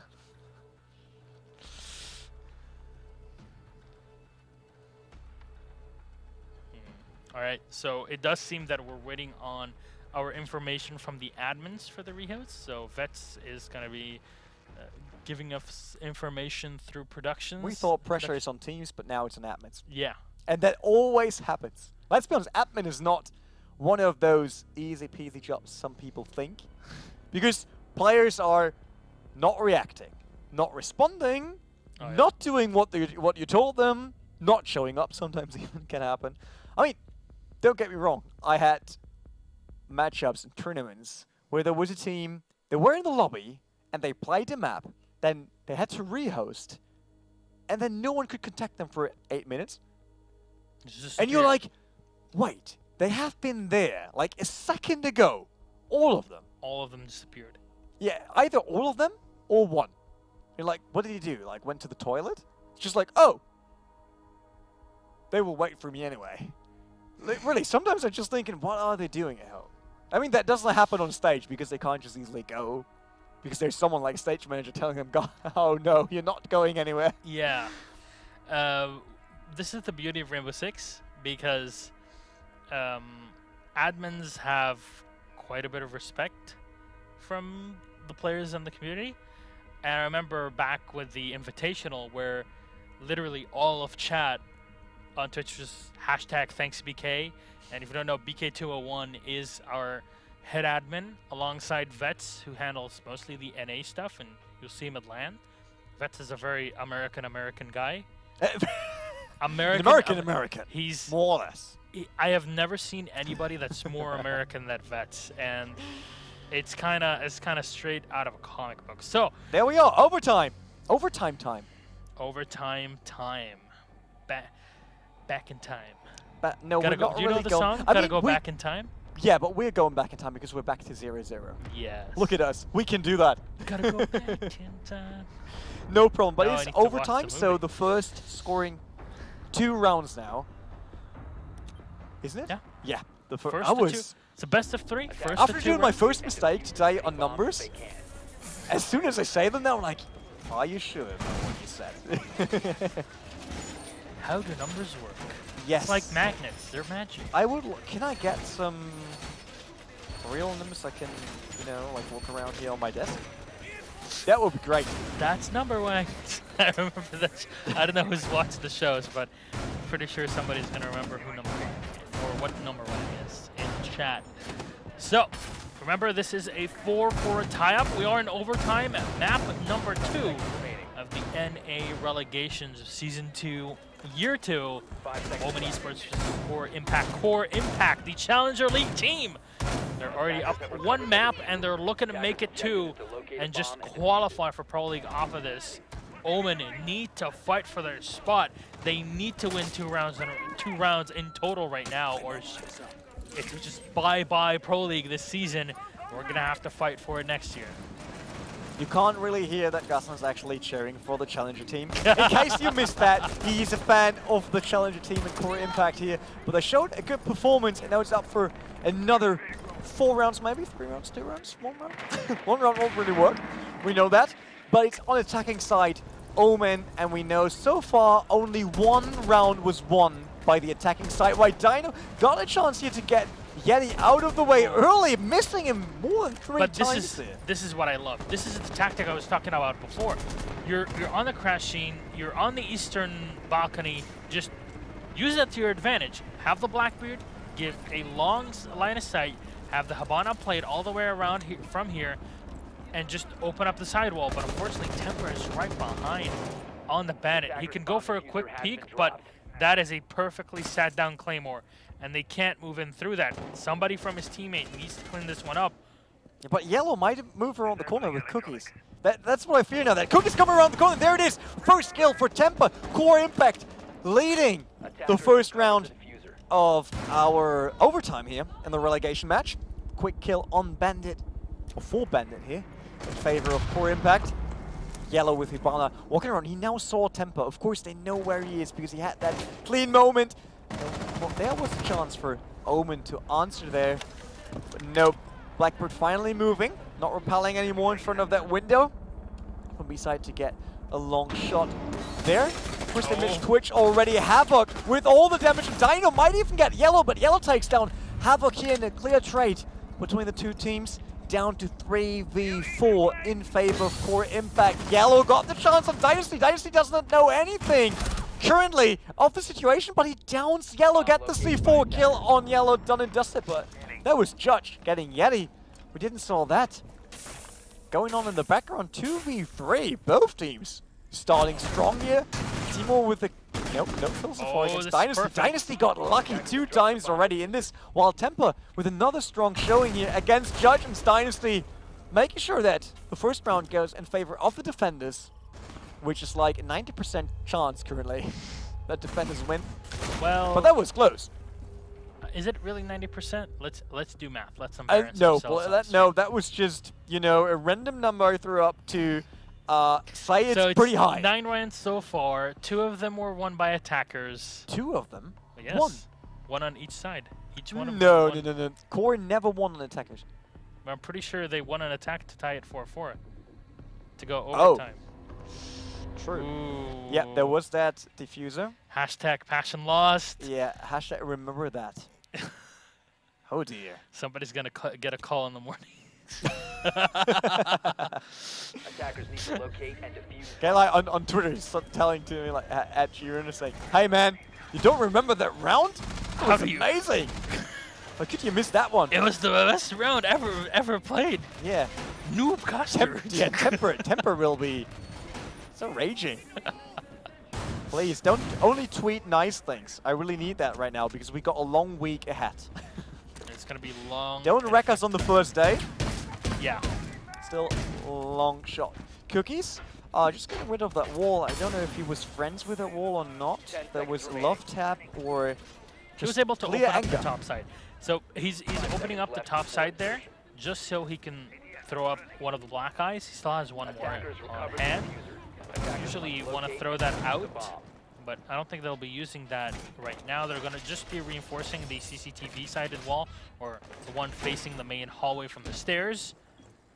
And they're just going to set up. Teamworks wants to set up here with a pulse in the archives because he's waiting for somebody. Look at that. He even has already tapped the window twice below. So he can go for a third type and open it up. Or basically, Gun Havoc is going to open fire, and within the first or second shot, open up the window. Won't be able to do much as the pulse is already ready for him. Finally spotting Havoc there. He was waiting for that so long. But this might be last round if Core Impact can repeat that once again on the attacking side. Gets the win here. Then they go up to Pro League. Not back to Challenger, but back to Challenger for Omen Esports. Then Tranks running around with the drone. They're just trying to get intel. That's it. One of the drones won. I guess they're really expensive. We should just not get them shot at. Yeti with the clean look from the outside, but nothing happened so far by Yellow. Opening up the round for Omen. We know he is the carry on the side of Omen Esports so far. Every round where they won, it was actually up to Yellow most of the time to get most of the kills. Dynasty still on the outside, repelling. Looking into this, there's the black eye by Cookies. Another kill for Omen, up to 2 now. It's a 4v3. in favor of the defenders. That's a great pick on the Hibana. There's 1 minute and 20 seconds remaining. They lost Ash and Hibana. Yeah. And here they're finally able to frag. They take the pulse, which is a pretty big frag, but there's still the smoke as well to delay. There's a lot of time for that smoke to really get into it. Judge gets the kill. Headshot once again. Replaces the shield, and he can go in here for the second kill on the smoke if he runs into the death scare. He already forced one of those gas nades to be used. Gun Havoc gets one more kill here. He can rush in. Might just be able to corner them one by one. Oh no! The smoke is actually able to get the kill, but he gets cleaned up, and Gun Havoc with one. Here we go, ladies and gentlemen. Core Impact. Welcome to Pro League. Welcome. That's it. Welcome to the big leagues, Core Impact. That was a bit surprising to me at the moment. I saw the double kill by Omen. I was like, okay, that's it. They will just tie it once again. And then they just come back once again. How are they doing that? They are adapting so quickly to those new situations. They were down by, what was that? 5v3 before this all started. Then the double kill. Then they tried to 1v1 the Blackbeard, which the entire crux around Blackbeard. Yeah. And the entire point of having the Blackbeard is, well, you can win most 1v1 gut fights because that's how it is. You can get easily flanked and shot, but the smoke didn't open up the side mirror wall. He just got the info from the Black Mirror, and then the Buck would just be getting random frags all around the map. I mean, this is perfect spot to be in, really, if you are the attackers at this point. If just you're gonna have defenders running in front of you, and just you can take them out, pick them off one by one. Talking about perfect spot, it's also the perfect timing to watch the highlights of map number 2. We unfortunately only had 2 maps, but at least we had overtime. So we see Yeti here with a strong double kill. But Havoc on the last round, he was one of the deciding operators there. Because even if he got killed before the final fight, he took 2 guys with him in a situation where no one believed he could. We got Temper on the run, yeah. Getting the diffuser down. Havoc with a quick peek. I wasn't even sure if he got the chance there. Now that I see the highlights. This was the 3v1 defense. The C4 was thrown in the back, but you see the Buck gets a bit too aggressive, and the Mira gets pretty lucky. Just sprays you right to the head, gets the frag. And this is why you love to play the Mira with the high rate of fire. The Thermite doesn't know what to do. He's like, you know what, let me just go for the plant. At least I have much higher HP than this Mira. Unfortunately, he sprays a bit too much to the side as he knew what was going on, but unable to get a shot at the end of it. That was the situation we were talking about. So awkward. Yellow not being up to the performance he was before, but that shot by Cookies, that was really a luck shot more or less. I don't want to just call it luck because he knew where they are, but he got lucky a bit. Yeah, he kind of just figured, if anything, I can just spray. And this is where the first overtime round worked. Here, Gun Havoc could have gotten both kills a lot easier. He kind of fired a bit prematurely on the Blackbeard. Yeah, but he got the shield before Blackbeard even was in position to shoot back. Yeah, which was important. The Blackbeard wanted to move in just a bit. He could have gotten an instant head tap and then turn around for the Hibana. Didn't want to wait that long. But here the shotgun didn't work out, and we ultimately got the last couple of frags. And, well, that was a pretty nice victory. Yeah, that was match 1 of the North American relegation here for the Rainbow Six Pro League. There's already 1 team! Yeah, 1 challenger made it to Pro League. Of course, Gaston is happy about that. You can see that in his face. I'm pretty sure he will smile the whole night because this is not the end of the show. There will be another match up, and it is Onslaught versus Infamy. Which is, of course, another challenger for his Pro League setup. Of course, it's relegation. But I can't really lean to one of the sides yet. Especially after our first game. We're not really sure how to call this one. So, I hope you actually stick around with us for game number 2. We'll be back in just a bit after this break. And then we'll be able to see who's the second team. Just don't go anywhere. Stay here with us for Rainbow Six Pro League. Grab a drink real fast. Go, go, go!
welcome back to Rainbow Six Siege Pro League. Of course, here in the relegation for the North American region. We saw match 1 already. That was Omen versus Impact, Core Impact, not the other way around. But now it's time for match 2, Onslaught versus Infamy. Are we going to see Challenger League team make it again into Yeah, you Pro just League? want to see the second Challenger team making it. I don't know why. know. I'm supporting the underdogs because why not? It's for the storytelling, that's fine. Yeah, and you know, maybe we'll see them, you know, playing out just like Supremacy does in EU. So maybe we'll see them fighting off for the playoffs next season. That's the Dreaming beauty of big the story. so far, but we didn't even start that match too. Yeah. yet. It's like, well, it's done. Yeah, Let's no. Challenger League. No, before we send another Challenger team into Pro League, there's something else we need to do. The usual stuff, you know. You might remember that from your previous Pro League experience. There's like roster, Yeah, all picks that and really bans. boring stuff. Or just in-game. Yeah, right we there. have to get all of that out of the way. So, let's actually look at the roster from Onslaught. Coming right up. Here we go. Dalkin, Talon, Penguin, Crazy, and Bosco. So, these guys are coming in, trying to challenge things today. Oh, you really to challenge things today? That was really bad. Yeah, and Infamy. But their we had opponent. those bad jokes on the previous rosters already, so Yeah. we'll just not. I won't mean, do anything about this. Crazy plays, haha. Wow. We going 100% cringe right now? Yeah, it's 4:30 a.m., so that's okay. That's true.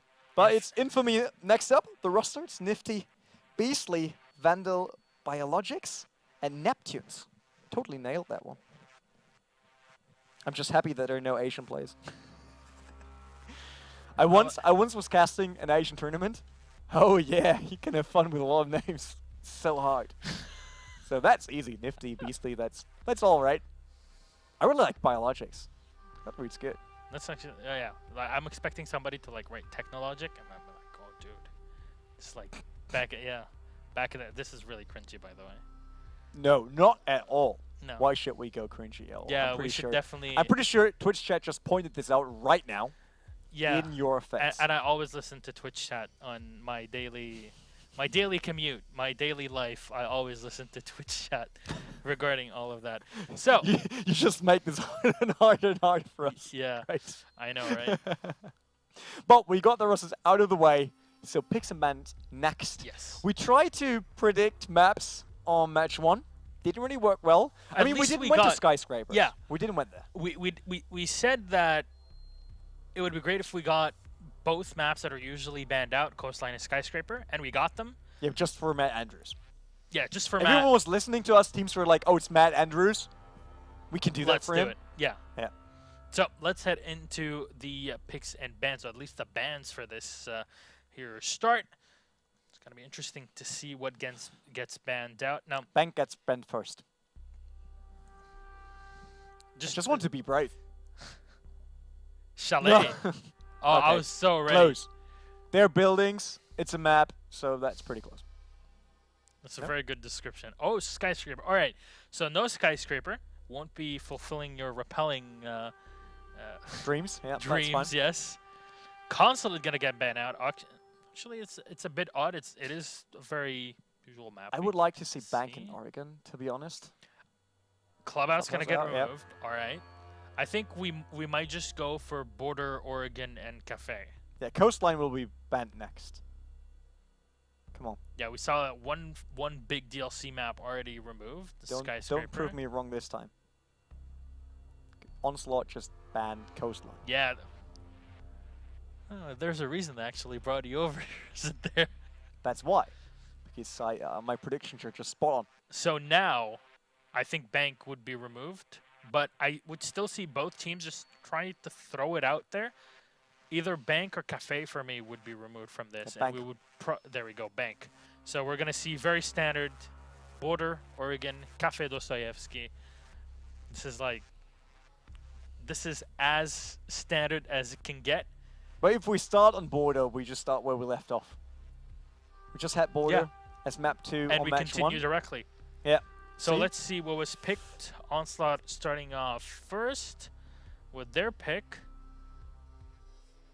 believe that should be Oregon first.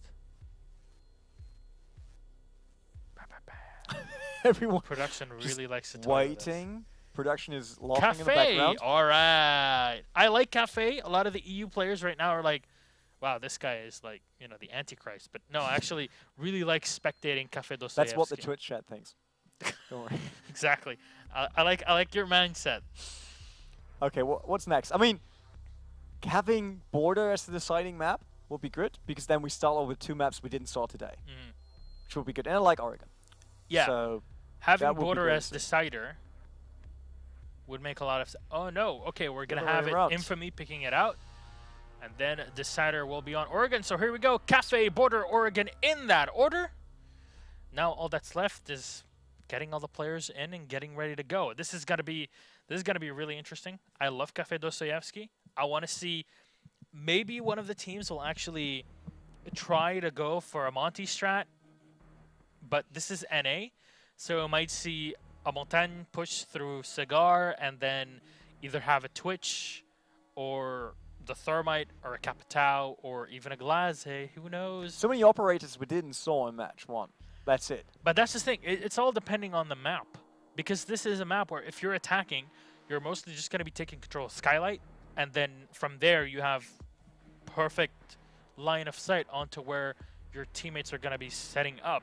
So you just open up the sidewall from the stairs. You just take control of the roof, open up the hatch, drop down, take control of Cigar Room, open up the side reinforced wall into Piano, and then have somebody that's able to help you push into the bar room, go for a plant, you know, check that there's nobody in the freezer room, and then have somebody in the Skylight. This is like a checklist. We just don't need the in-game part. You just went through it. This is checklist for literally every single attack that happens on a bar defense, and you can't go wrong with it. But what happens is, if the Blackbeard isn't coming up first, because you need somebody to absorb that bit of damage, because there's always somebody sitting behind the bar. There's always somebody sitting behind the table all the way on the other side. You'll see the bandit that usually is there, or let's say if it's a mute in this example, peeks up, gets a clean shot, quick right onto you, and what can you do against that? A lot of teams actually like to sit a pulse and have the pulse sitting right below, just roaming below by the museum area, and then this works out perfectly if they're playing against a Monty setup, because then they try to push up. Monty's basically covering for his teammates. The teammates come in to go for a plant while the C4 is already coming up from below you, and you're just down and down to the ground. So I'm speculating a lot. I'm talking a lot about strategies, but let's actually get in game and see what's up with our second matchup, second best of 3 for tonight, to decide who makes it through to any Pro League. Time for round 1. We had that already. It is match 2 of the evening here on the North American region. We see Capitao now for the first time today. Here we go, Talon. Good luck, have fun. May the best team join Pro League. I actually read may the best team join Poland, and it was like, wait, what? Finals are not on Poland for this seasonary Gamescom. But no, that's fine. PL is Pro League. I'm sorry. I will get used to that. Yeah. So here's the reinforcement that we're going to see. Nifty's going to be setting up here the double walls, basically to protect them in this tiny cubby area. Biologics is going to set up his mirror wall all the way to the back. So this means they won't be really pressured up front where Neptunes is actually reinforcing. Very odd spot to have it, but I would like to see how this actually works out first. It's going to be interesting where he sets up the second mirror wall, though. Probably be around the front here, just watching into Piano Room. They'll give them a lot of information, and somebody might just be pushing in there, or they might just be reinforcing the main wall in front of them in the freezer area. See a lot more murder holes than we saw on Border. And quick rotation rolls as well. It's a bit different setup on the cafe here, with Onslaught starting as attackers. Infamy on the defending side. Will be great to see finally the Capitao gameplay, since we had that in the previous match. Yeah, Dalican here on the Capitao. He can definitely just sit in Skylight, and that would be just absolutely huge if you're on the attack, because you gain control basically that entire bar floor. Then you have the Sledge as well. He's going to be trying to maybe open up some of the hatches, but this is a roaming Bosco, and he gets tapped right to the face. Nicely done from Nifty. It's a great start off here from Infamy, but they're going to lose out the Val immediately after that to the Ashe running around, and the Ashe gets kill number 2. Crazy. He's going insane here. Grabs the 2 kills, the Jaeger, the Val taken down, and now they're going to force the Mira, the Bandit, and the Smoke to stick on the site. Ashe now will stop the movement a bit, but now rotating around the map. I mean, everyone was aware of her being there. There was no use in staying at that staircase. Trying to look, there's a flashbang going in. Hanging, waiting for his chance to go in there with Blackbird. Of course, the shield might get away with the first shot, but that's it. Beastly is waiting. Same for Biologics, but they got spot. There are so many wires just waiting for them. That will slow them down heavily while entering the room. And I'm not sure if working for it. I'm not sure if the Ashe has a charge to use around here. No, there are no more breaching rounds to use, and the grenades should already have been used. Oh my god. That was a risky peek there, but Pangi missing the shots with Blackbird, not connecting. Might get another one. A bit late. Slow. Yeah. I mean, not really talking about slow, that was still fast reaction time, but it wasn't fast enough to get the kill. Kairos gonna get taken down by the ADS here that was set up previously, and here we go. Direct pickup as they both help out the Capitao and the Blackbeard together take down the Mira. They force the smoke with 33 seconds on the clock. They're going to force the Delta losing one of the shields here. But look at this, it's now a 4v2. That's a strong start of Onslaught, which is Infamy here. But Bennett's still in a good position. And I think he wasn't spotted there yet. He can move around this and either get the Ashe on the side. There's Talon going down to Sneaky, and a drop right into the aim. Are you kidding me? He gets 3 if he does this. There's no time remaining, and they get the last 2. This is absolutely insane. Are you kidding me? Sneaky knows what's going. They already know that there's the Capitao above, so he goes in for the first frag, takes down the Hibana. They have 10 seconds remaining, so they need to rush in. And he's expecting the Capitao to jump down to help them out with a frag to take down the player in Freezer. But as soon as he gets the kill on the Hibana, turns around immediately waiting for that Capitao that jumps right into his crosshair. Timing wasn't perfect on attacking side. They would need this jump to be a bit earlier, just before they got the entry frag in this situation. At the same time, basically. Yeah, and he was just jumping right into the crosshair, made it very, very easy, but he downed all of them instead of getting the kills instantly, which was a bit surprising. I actually thought he has the chance to get the kills immediately, while we now see Infamy on the attacking side. Of course, they changed Onslaught on defensive. It's 1 up for the team of Infamy. They now try to defend the upper floor. Talon opening up the hatch, all of the floor basically, with a shotgun. Of course, we now see a bit more shotgun plays due to so many sites being created. Yeah. Instead of only going for submachine guns or for assault rifles. I mean, you are gonna get it just to open up those walls. This is not Season 1, so, you know, we won't have these shotguns with range where they can snipe somebody across the map, but they're definitely going to be able to do the damage up close.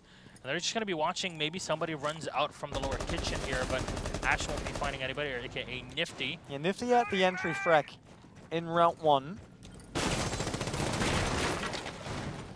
And they just open up Piano early on here. They take down the ADS setup in the back, and now they take control of the rooftop.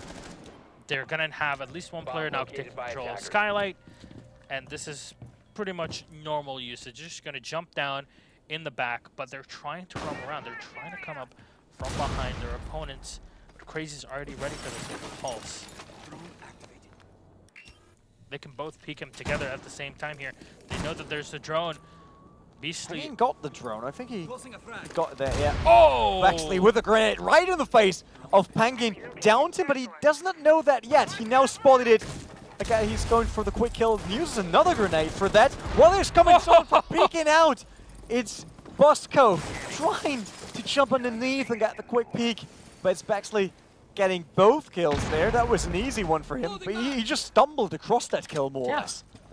That was absolutely insane. He knew somebody would be jumping through there, but he had just enough time to actually get the info on the bandit that he downed just earlier with his grenade, finished him off. Now the Habana is trying to set up her counter shots to open up the reinforced walls on here. Now we're going to see the quick peek from the Rook, and Nifty is going to get shot down. Finally, the Ash taken out here after trying to do as much damage as possible from the top site there. Remember, the sidewall into Piano has been opened up by the Habana and the Thermite, especially together. 2 Kairos shots remaining. And this is what I was talking about before. The Pulse can just sit below and drop that Nitro Cell, throw it right above into where the attackers would normally be setting up their diffuser. Neptune's distributing grenades left and right. They look on the Talon, sorry, to come around the corner there. Attacker's bomb diffuser has been dropped. Oh, sneaky here on the attack side. Goes for the peak and gets Delican down. Or on the A objective, but there's too much gas for him to move forward. He got the kill, got the chance to move forward, but gas just denied it here. Oh, Crazy right below. He still had that C4 in hand, and he's going to try to run around all the way to get the final couple of frags that he needs. A lot of damage has already been done, and they know where the pulse is coming from. Crazy can do this, but the diffuser is going to get set. There we go. On the last second here. For Infamy on the tech side, there's Crazy coming around the corner. Sneaky got the first look at him. Changes position to rotate around. Mike falls off now. Twitch low on HP already. But here's a Sledge also waiting. Sneaky moving around, but Crazy gets the kill. Headshot here. But it's Bexley waiting for him just around the corner. He got the 2 early kills in this round already, finishing up the 3rd one for another round win for Infamy. This was a sick round played by Bexley, I have to say. You would never expect to get the Bandit and the Jaeger just like that. But it seems like, yet again, teams on the defense would be very close to take the round. And IQ is gonna get picked up. All right, this is actually perfect to counter the Echo picked up from Sneaky here. This is like, this is your dream. I have literally your counter. They go for the Capitao as well. They can push back the smoke or the valve that are gonna be set up in the freezer room, the stock room. Well, here we're gonna be seeing the defense right below within the museum. So the Capitao can definitely sit up top through some open, some of the open hatches, or basically just some of the open floorboard. There we go. We do have the hatch up in Piano, so that's very good to isolate some of the fenders that are right below by the train cart. Biologic might be sure that that one is reinforced with Bexley getting rid of some part of the walls. They're creating new line of sight for him. 5 seconds left. Another angle on the A objective, while Neptune's distributing more black eye cams here to bring intel in for his team, while the attacking round started. With Onslaught being onside on attack, currently they're without a round win. Down 2-0. They need to get around now. Sneaky, he was one of the most important guys in the previous round, besides Bexley, who got the last kills in to make sure that his team run that round in favor of Infamy, but Onslaught is on the move. They need to do something. Hanging now, hanging right in front of that window, peeking in. There's no one. There's Neptune's on the side. Couldn't see him. There's no chance, but he saw the objective. Reinforced wall by Castle. Crazy on that drone again. Of course, IQ, that's the first pick for today as well. Didn't saw her so far. Same for Echo. While Penguin gets the early kill against Neptune's, opening up the round in favor of Onslaught. Valkyrie being picked up here. Echo exiting the yokai for just a sec, trying to spray down. He's expecting maybe somebody that's trying to move through from Cigar. But it won't be the case here. He's Got his teammate Mira falling back to try and help him out. The Capitao jumping in, and Crazy is in the back as well. Bosco's trying to get into a better position on the IQ, just trying to gauge the situation. Let's see where the Mira is set up. Let's see where those electronic devices are, because, hey, we have the IQ. Let's use the advantage, finally. Gonna push them back. Here we go. The Ash runs in and gets kills. That's what Ash does. And two have already been downed. And now they take down the Echo, they take down the Mira, the Val. All that's left is your castle and your smoke. And there's a minute 10, and this is the point where the smoke is going to be forced to use those remote gas tanks. Yeah, it will be hard for Infamy to now overcome that here. Full squad still for Onslaught. Capitao still on the top. Talon with the diffuser. They now need to reset more or less. There's IQ going down to Nifty. Capitao dump. Oh, they just dropped all at the same time. That was communication. But Delican gets Nifty. There it's now all on Baxley. Might be a bit too much. 4v1. Baxley find Delican first, but not getting the kill. Diffuser gets set up. Baxley trying to rotate. There's Pangy in the background, making sure that it's over for Baxley. No chance for him to win this round. He was all on his own. Team more or less left him alone. No chance. Couldn't do much against that setup. And a good thing is that they actually went for the defuse plant with the Capitao basically defending his teammate, the planter, I believe, that was the Hibana. I love the drop. Coordinated. Yeah, that was clearly visible that they all did it at the same time. And he had the chance to get the first kill right, then heard the drop, rotated, tried to go for the second kill. It was just too much. That moment where you can't decide who to kill first, like who's the nearest, who is the most risky to my position. And let's be honest, you can't really judge that in just half a second. It was even less, I would say. That is top fragger. Crazy after that amazing rush on Ash on the last round. Up to 7 kills so far. Onslaught once again on defensive. They now finally won their first round here. So they need to catch up back to Infamy. See Bannon, we see Rube again. So the armor vests with us for this round. On attacker is the usual setup. Hibana, Twitch. There's no mirror on the side of Onslaught. I think we only saw that so far in Infamy. It's a bit like our first map on match 1, where only one side was playing mirror, never the other team. Yeah. But here they're going to go for the Rook because grenades and explosives in general on Cafe are so difficult to deal with because you can cook them very perfectly, throw them through the windows as we saw before when we had the bandit actually sitting in the small locker area in the back behind piano. There's a lot of danger from those explosives. This allows you to just stay alive a bit easier, basically. Twitch is going to be moving up here, and unfortunately, as you're saying, there is no Mira for her to try and counter, but you're just going to be getting information out of that. The Ash just taking control of the top of Skylight, making sure there's nobody below. And remember, we saw that Pulse just staying below. He could just drop through the hatch here and just use the museum area to his advantage and defend any approach from the attackers coming in from Cigar Room. Sledge still very defensive, but just on the other side of Bosco there. Talon also with a setup, hanging everyone in that room now. Neptune's and Nifty trying to get some intel, but Logic's in the room next to them with a drone. Sledge now finally entering, nope, peeking on Talon. I don't think he saw him, but first hit on him. Oh, but here we go. Gets him with a grenade, downing him another grenade to follow up immediately to get first frag for Biologic here. So opening up for Infamy.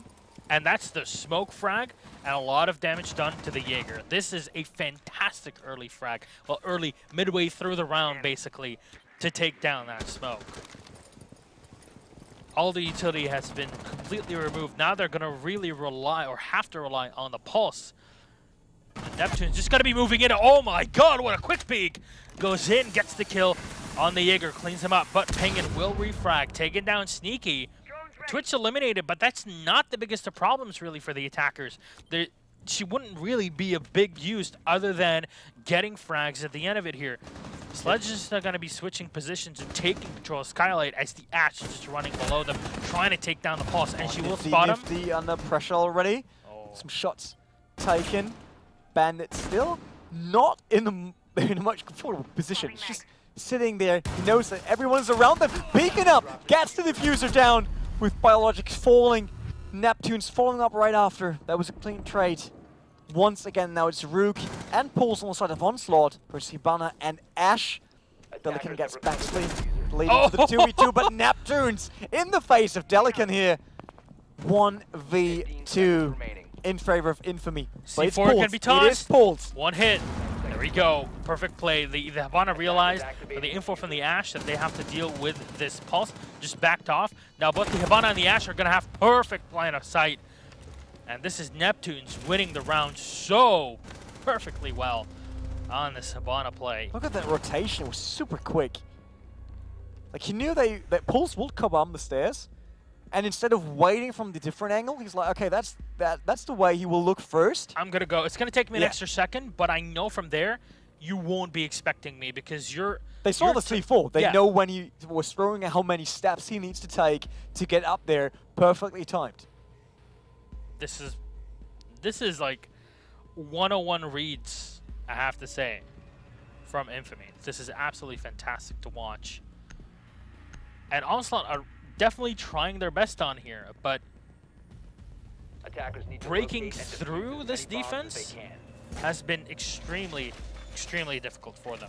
Even being able to take down the offense. I mean, we talk about that double frag that came in from the Sledge a few rounds ago. That on its own you can't really predict.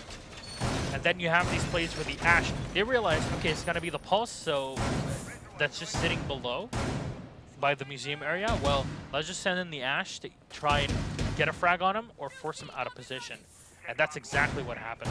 But we're now in round number 5, 3-1 lead. Round number 5. 5 seconds remaining. Yeah, okay. We are, yeah. Math, One round in favor of Onslaught, 3 for Infamy so far. Attackers recovered the diffuser. Attackers must locate and defuse Val the once bomb. again picked the Black Eye on rooftops here. Pretty good throw. It's not throwing like a girl. No, I don't see what's this thing like, haha, you throw like a girl. I saw a lot of girls throwing really well. Yeah. So I wouldn't really judge on that. Only on gender. It doesn't make sense. But we're not going that way now. No. We're not going to gender discussion. This is not YouTube here. And Bosco's going to be moving in on the IQ. I love the IQ pick. It helps them a lot, especially when they have to deal with the Jaeger, the black cams basically from the Val, but also the mute disruptors that are set around all around the map here. And just, you're going to send that IQ with a 5.52, clean up as many cameras as possible, try to get a frag out of it. Really, your job is to just deny any info and any way to use that utility correctly from Infamy. Tossing a flashbang. Crazy behind that double wall there with a breach charge through it instead of vaulting over it. Biologics, we see him waiting there with Nifty just for the approach by attackers. Onslaught now on the move. They need to get this round. He can't let it go like that. Penguin still on the outside. He could have an angle on Nifty. If Nifty moves around a bit, it could be Penguin getting the first kill on this round. He's waiting for that. He got Blackbird. Of course, with that shield, will help to get the first kill. Sneaky on all the cameras right now. Basically like me watching TV. Snap, snap, snap. Going all the way through. Biologic still on mute. Sitting there, not doing anything with Nifty. But Nifty got spotted. I fear there's another room. But Nifty with the first kill against Crazy. Bit surprising here that he not got killed as first frag, but instead of opening it up for his team. Oh, he might just be trying to go for a quick frag. Zooms right up top, but no, the Blackbeard is right waiting for him. And finally gets the tap. Nicely done from Penguin. That's at least a frag each. To remember, the mute has already been tagged out. Not taken out of play just yet. They can definitely try to go for a revive on him. I believe it would be way too risky in the position that they're in. But here we go. Bosco runs in, gets the kill on Biologics, cleans up the mute. 3 versus 4 situation. but a lot of damage done to Onslaught, but they need to follow this up with actual frags. If Infamy wants to take this, 20 seconds remaining. That's it. The smoke is ready for this. Not sure if they should have played down the clock like they did. Sneaky gets panged. Very important kill for them. Talon moving in now. That might be the chance for Sneaky to get a double kill, but instead he gets picked off. And a double kill on the side of Onslaught.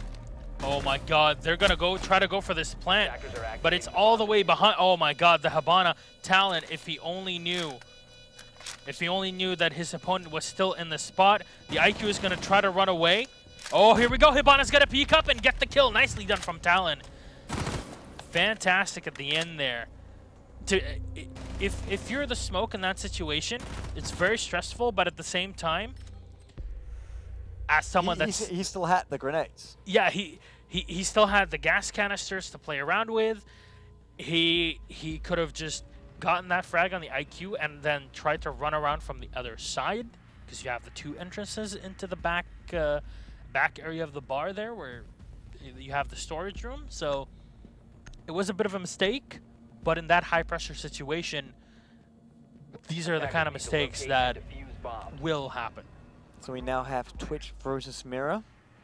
Finally, last time they always got picked when there wasn't any Mirror to actually get rid of when picking Twitch. The rest of the setup looks as usual. Neptune on Hibana, Nifty on Ash, of course. Still Infamy leading, but Onslaught found the grips, found the rhythm here on the cafe. Might have a chance to tie this series here. 10 seconds to go. Dalikan they might just have the Valkyrie finally being able to roam correctly, because so far we haven't really seen the Val do so. It's been usually, oh hey, I'm playing Val, I'm just gonna go and watch the backstairs just in case somebody comes through there. So here they're just trying to check where the spawns are, at least how staggered they are. Nobody has moved up to the side, to the eastern wall just yet. But finally Bexley is going to be coming out of the spawn in here. They should be able to spot out the edge of his rifle. Yeah, there we go. He's going to be running in, so now they know exactly what's going on. Quickly adjusting, but Val wants to check another time. Okay, so now he knows. Now he knows this is going to be a, okay, let's go all the way to the top side, and let's try to just punch open the hole in the hatch, drop down from the rooftop, try to go through Cigar and Piano. There's going to be a very standard way of playing this. You see everybody setting up right at the top floor. It looks like an Infamy party at rooftops there, and Onslaught just waiting underneath. I mean, they spotted that, we saw that with a black eye. So all of their setup, actually, shouldn't be any surprises. First flashbang going down. Neptune still checking cameras in between, but they also fear that someone could come up the stairs, which is just not possible right now. Neptune looks a bit, yeah, they're just waiting. Both attackers now dropping down, and still Onslaught waiting. Baxley, he got the grenade in his hands. There's panging on the other side. There's a chance. Nifty with the opening kill against Bosco. But he's still low on HP here. He needs to get right up behind him. Spots out Crazy, but unable to get the headshot. Bexley, though, takes down Pangin. And now Bexley's just going to be moving all the way behind Crazy with one, and they trade out 1-1. Hibana is just going to be roaming all the way around. Neptune spots the Val, and she's so low on HP. The Smoke is still alive. Gets the kill on a Val. Now the Smoke's all the way around. He has to run all the way back to the bar, but he's spotted, and this is going to be almost impossible.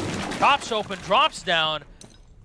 But he has all 3 gas grenades to work around with. This is going to be so difficult, though. The Thermite is below, and he's going to be going for this diffuse kit to be set in. Now they're going to force a Smoke to retake. It's not really something you ever really hear. All biologic falls to Talon, but no chance to get the last one. Not the last one, but get another one to then head onto the diffuser. No chance for Smoke here to do that. He was looking good, actually. Our position wasn't bad. It was just a bit too slow. to do that. Match point now in favor of Infamy. Who do we see? Mute once again, Jaeger, of course, Smoke.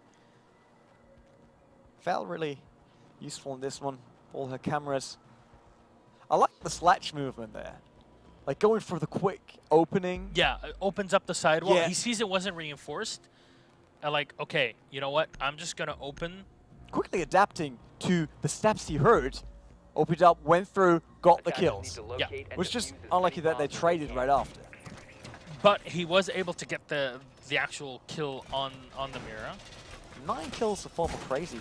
That's good for Baxley also on 8. Also 3 assists, while 0 assists on Crazy.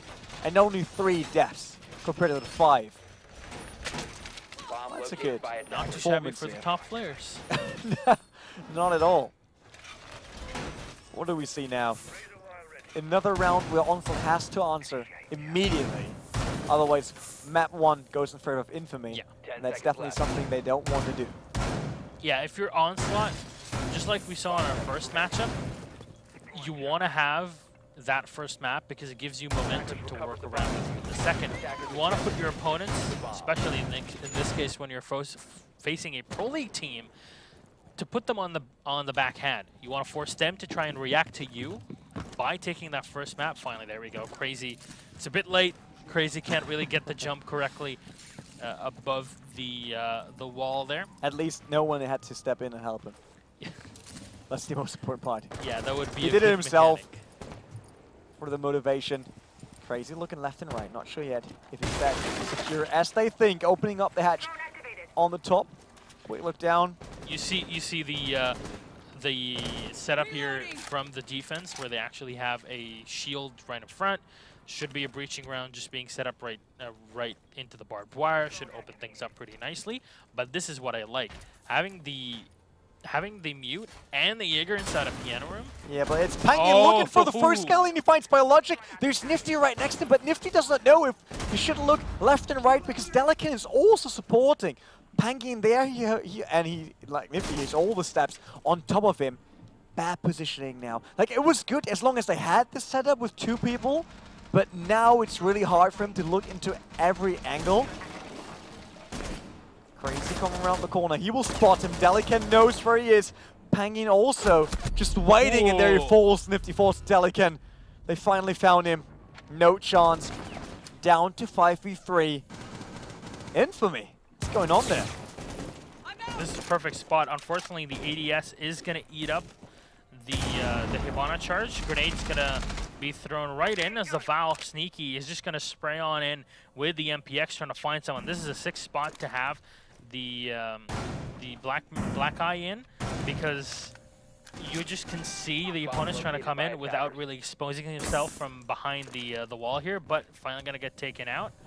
Mira is just going to be set right behind the wall, and this is 50 seconds remaining. They're expecting a push. There's still 5 players remaining on the attackers, and they're trying to set into a much better spot to go in. Sneaky missed the chance there for another kill. Neptunes looks in the wrong direction.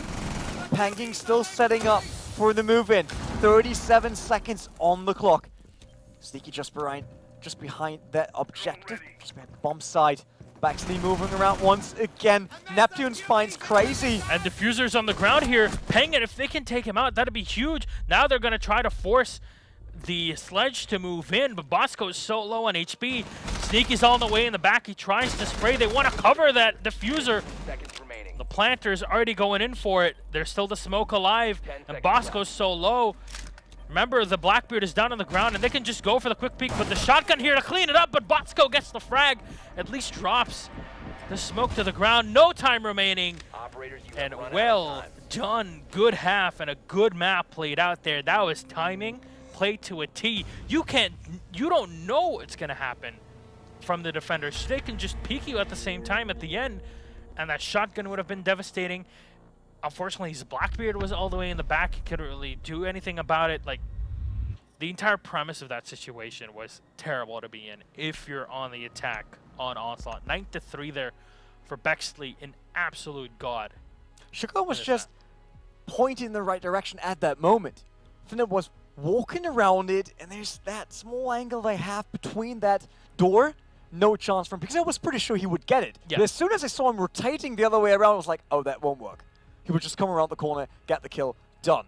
But running out of time, they had the chance to set up the diffuser. The biggest problem is that they dropped the diffuser 10 to 12 seconds before they actually rushed into the site. They moved into this like 37 seconds, and when it started They had push, a lot of time. Yeah. They were 5 versus 3. You're like, we have every single advantage on here. But then they drop one player, they lose the diffuser, and then suddenly the smoke's like, I can just throw my canister right on top of it. Good luck. You're going to take a lot of damage. Let's check out the highlights, though, from this first map in our second best of 3 for the day. Yeah, Sneaky with a kill against And Talon. That was to drop right into that crosshair. We talked about that so much. 3 kills, more or less, for Sneaky. He didn't got the third one, so that was picked up by his teammate. And the double nade coming in. Bexley gets one, and then I like his reaction here. Yeah, he's down. Let's chuck the nade, and then immediately here's somebody opening up from below, and that was the Jaeger jumping up, and then he got the kill on the Bandit and the Jaeger at the same time. Perfectly timed. Once again, missing communication. Should have known that this guy is on top of it. There was no reason to send Bandit out. Even if they thought they can have a quick look, you need to vault through the window. No chance to turn around. Him on top. That's it. Yeah, a lot of people would definitely like to see the Bandit or the Jaeger on top. Here, Nifty just playing from the lower side. He just played a fantastic pulse at the end there. And the grenades from Bexley this entire game. There we go. It taps the second one. The Thermite already had gotten the kill at this point. Penguin gets the kill, tries to back away, but there's already the Hibana waiting for him. Round 4, Neptune coming around with the Hibana, just gets the frag immediately afterwards. The Capitao and the IQ playing together. This is a round that could have been won, especially after Bexley got the frag, but he was taken out almost immediately in the backstore. And this is where the Hibana came in absolutely insane. Yet again, like Hibana in general, it's always nice to have the Hibana because of this. And this was the map point basically where the Valkyrie was able to get the important frags, take down the diffuser carrier, and then it was up to the smoke to just stay alive, sit on the side, and they actually got the kill on the Blackbeard, finally clean it up after taking down the Capitao, and at the end, the Hibana. Or I believe, no, that was the Sledge. There you go. Yeah, but it was Infamy always moving a bit faster than Onslaught, and in that moment, Onslaught had the opportunity with so many people on their side. The only thing I was missing there was really the will to push through there. Yeah. To say, okay, we go in with everyone, because one of us will get that shot on the one defender sitting in the back, because they knew that they had to defend 2 different objectives. Having the upper hand, then sometimes you need to just sacrifice the number you play with, instead of just waiting for like going one by one. But there we go, it's Border once again. The map we saw as a more or less deciding map and the previous match, since there was map 2. It's here map 2 as well, between Infamy and Onslaught. Once again, to remember, guys, whoever wins here gets to the Pro League on Season 3 of Year 2, and the loser will either go back to Challenger or finally go to Challenger after a struggling year at the Pro League. Again, second map in this best of 3. Infamy leading. I mean, Infamy so far have been playing fantastically. Of course, they won 5-2 in the first map, as we just saw. But I want to see if we're going to still see the... I don't know how to really describe it, but I want to say very mule-like offense, where you just try to bash your head into one strategy. And you know what? Let's try to move through into Armory, take control of CCTV, and see if we can win off of this one. Here, though, fortunately, won't be seeing that. Infamy are already setting up on the opposing end in the eastern balcony. So they're going to try to move in through here. Maybe go all the way around as we see Sneaky going up with the Thatcher. Trying to go for that. Nifty just protecting their backsides. Might just be seeing the Blackbeard running in first. At least right after the Ash. Yeah, like Nifty setting up for the push here. Finally go in. Attacking side, Infamy, of course. Onslaught on defensive. We see the Bandit again, and the Mute Smoke combination. And Echo. We didn't saw Echo in the first match at all. And now we see him twice already. Baxi gets spotted by Talon here. He doesn't want to use... Oh. Fell down, but there, Crazy gets nifty for the opening kill. Infamy going back. Oh, what to do? Crazy! One. He always goes for the double kills. Somehow, the power of yellow has just been put into every single bandit, and Crazy gets a fantastic double on the Ashe and the Thatcher early on. Infamy finding themselves in a bit of a pickle here. But Border was the pick of Infamy, right? That was Onslaught, I believe. That's the second map. I believe that was Onslaught's pick.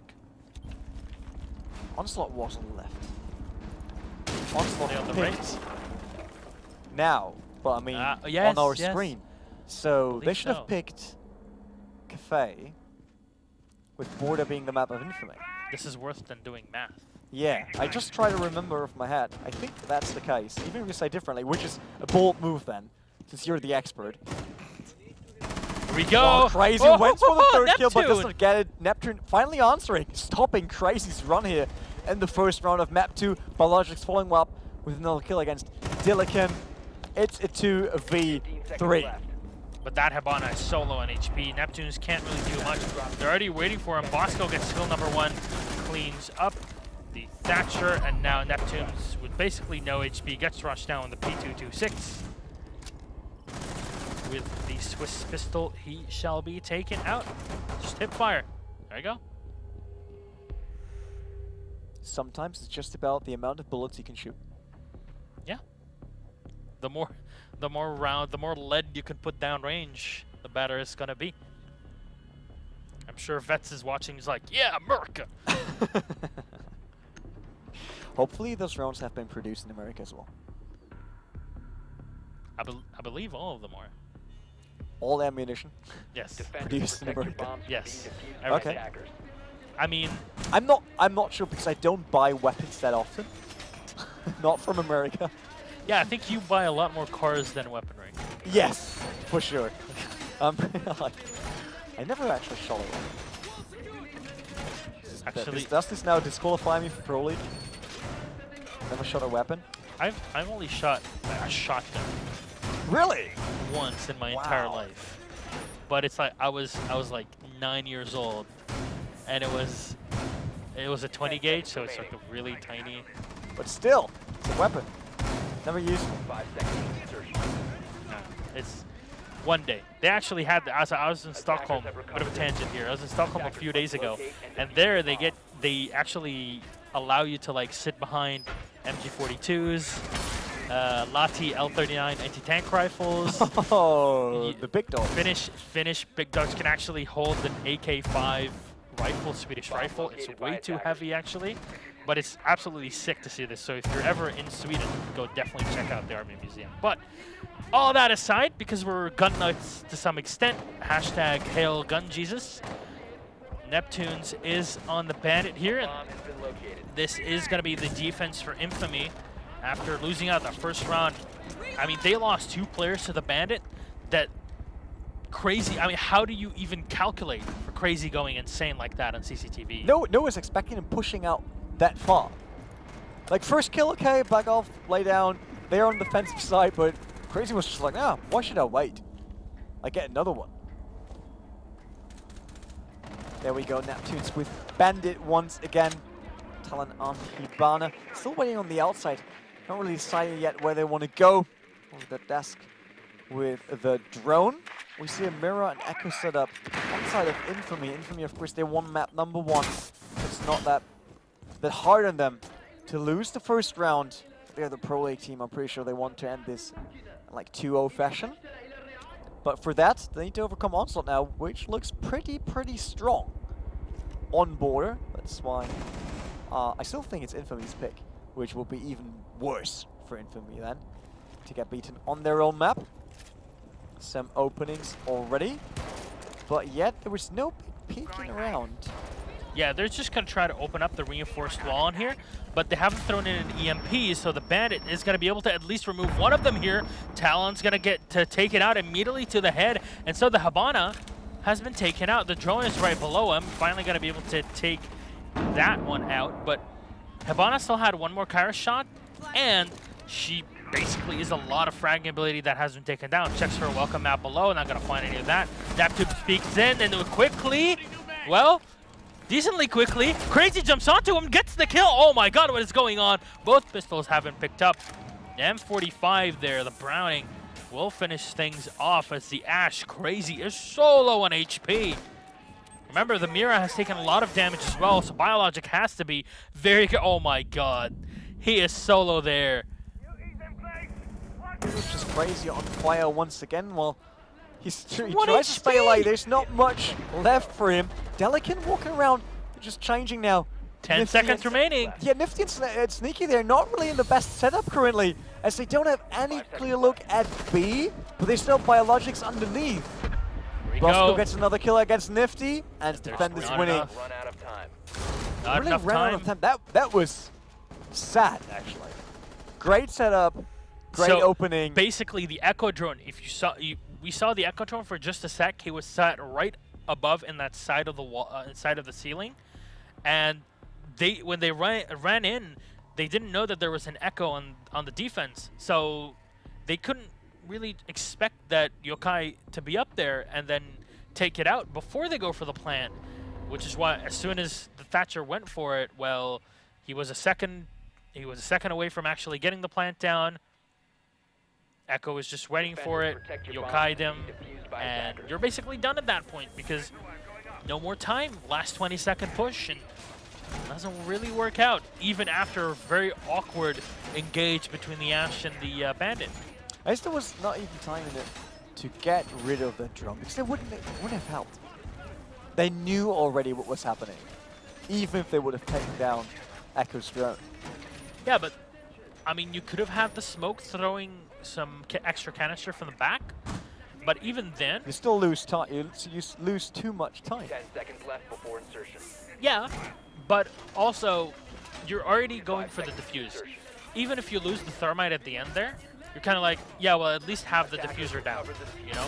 And then we can have somebody, because they still had two players in the back by the east balcony that can just peek in and have direct line of sight onto the lockers. So this would have been a very good round if we had actually Onslaught doing it in this way, but unfortunately it didn't really look out for the Echo drone. And now we head into round number 3 as Infamy switch around for the attack once again. Nothing decided here on map 2 of this relegation match. Infamy and Onslaught on border. Rock with a quick opening of that window. Hopefully he does not come around my house and open his windows like that. Even if they might be as dirty as those. I have to say that. But yeah, they're just not open up. Gaston's just dying next to me currently. Yeah, because I'm like, I'm sorry. I can't laugh too much because I'm like very close to that. I'm you're laughing totally at myself. losing it. Yeah, I'm kind of laughing at myself at the same time, but just don't tell my mom. She wouldn't be too happy. Does she know that you're here? Yes. Is that allowed? Okay. Yes. Not that she calls me later and say like, I never allowed him to go there. You're opening a can of worms here. So Bexley's gonna be sat all the way outside on the eastern balcony on the Blackbeard. Hopefully she packed your suitcase. No, I live alone. The best thing about all of this. Bexley just sitting around by the eastern balcony here and just waiting around for any one of his opponents from the defense to just peek out. And Infamy just want to open up the actual locker room to try to push onto me for a quick defuse plant. Biologics is standing in the back there on the Buck. Doesn't want to overexpose himself, so he's probably going to be using the Ash to help him out, and the Blackbeard to provide. Hagen might be the first one there. You saw that? I think you Delicate's saw part of his rifle. Yeah, Delicate is down already. He's going to get rezzed here, but they go to the 1v1, and Talon's already ready for him. Gets one kill, but Bexley will be able to refrag. They trade out the Bandit for that Ash, but Neptune will get one more, clean up the Mira that was on half HP. Bexley's moving in bit by bit. A tiny open wall, but not enough to move through. 2 kills running in a row. Penguin, though, able to get a kill with the M5K. The Mute is the last man alive versus technically 3 if they can get that Thatcher up. No, he's going to get taken down. 15 seconds remaining. C4 right in, but can't get the kill. He's going to have to rotate all the way up top. There won't be enough of an angle to play around with here. Be forced to run right into them. Neptune's is ready. Oh, the trade headshot! Fast, but he did it. I thought that pre-fire gave away too much because he was too early, but he still gets the kill. It's a 1v1 now. Such a difficult play. Versus Penguin. Smoke versus Blackbeard.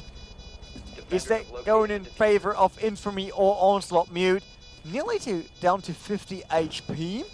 Might give a chance to Baxley here. Baxley's still waiting on the outside. I mean, they set the defuse already. Penguin going for the defuse. Is there a chance for Baxley moving in and he gets the kill, securing the round for Infamy here. There was not much Penguin could do. That was the problem.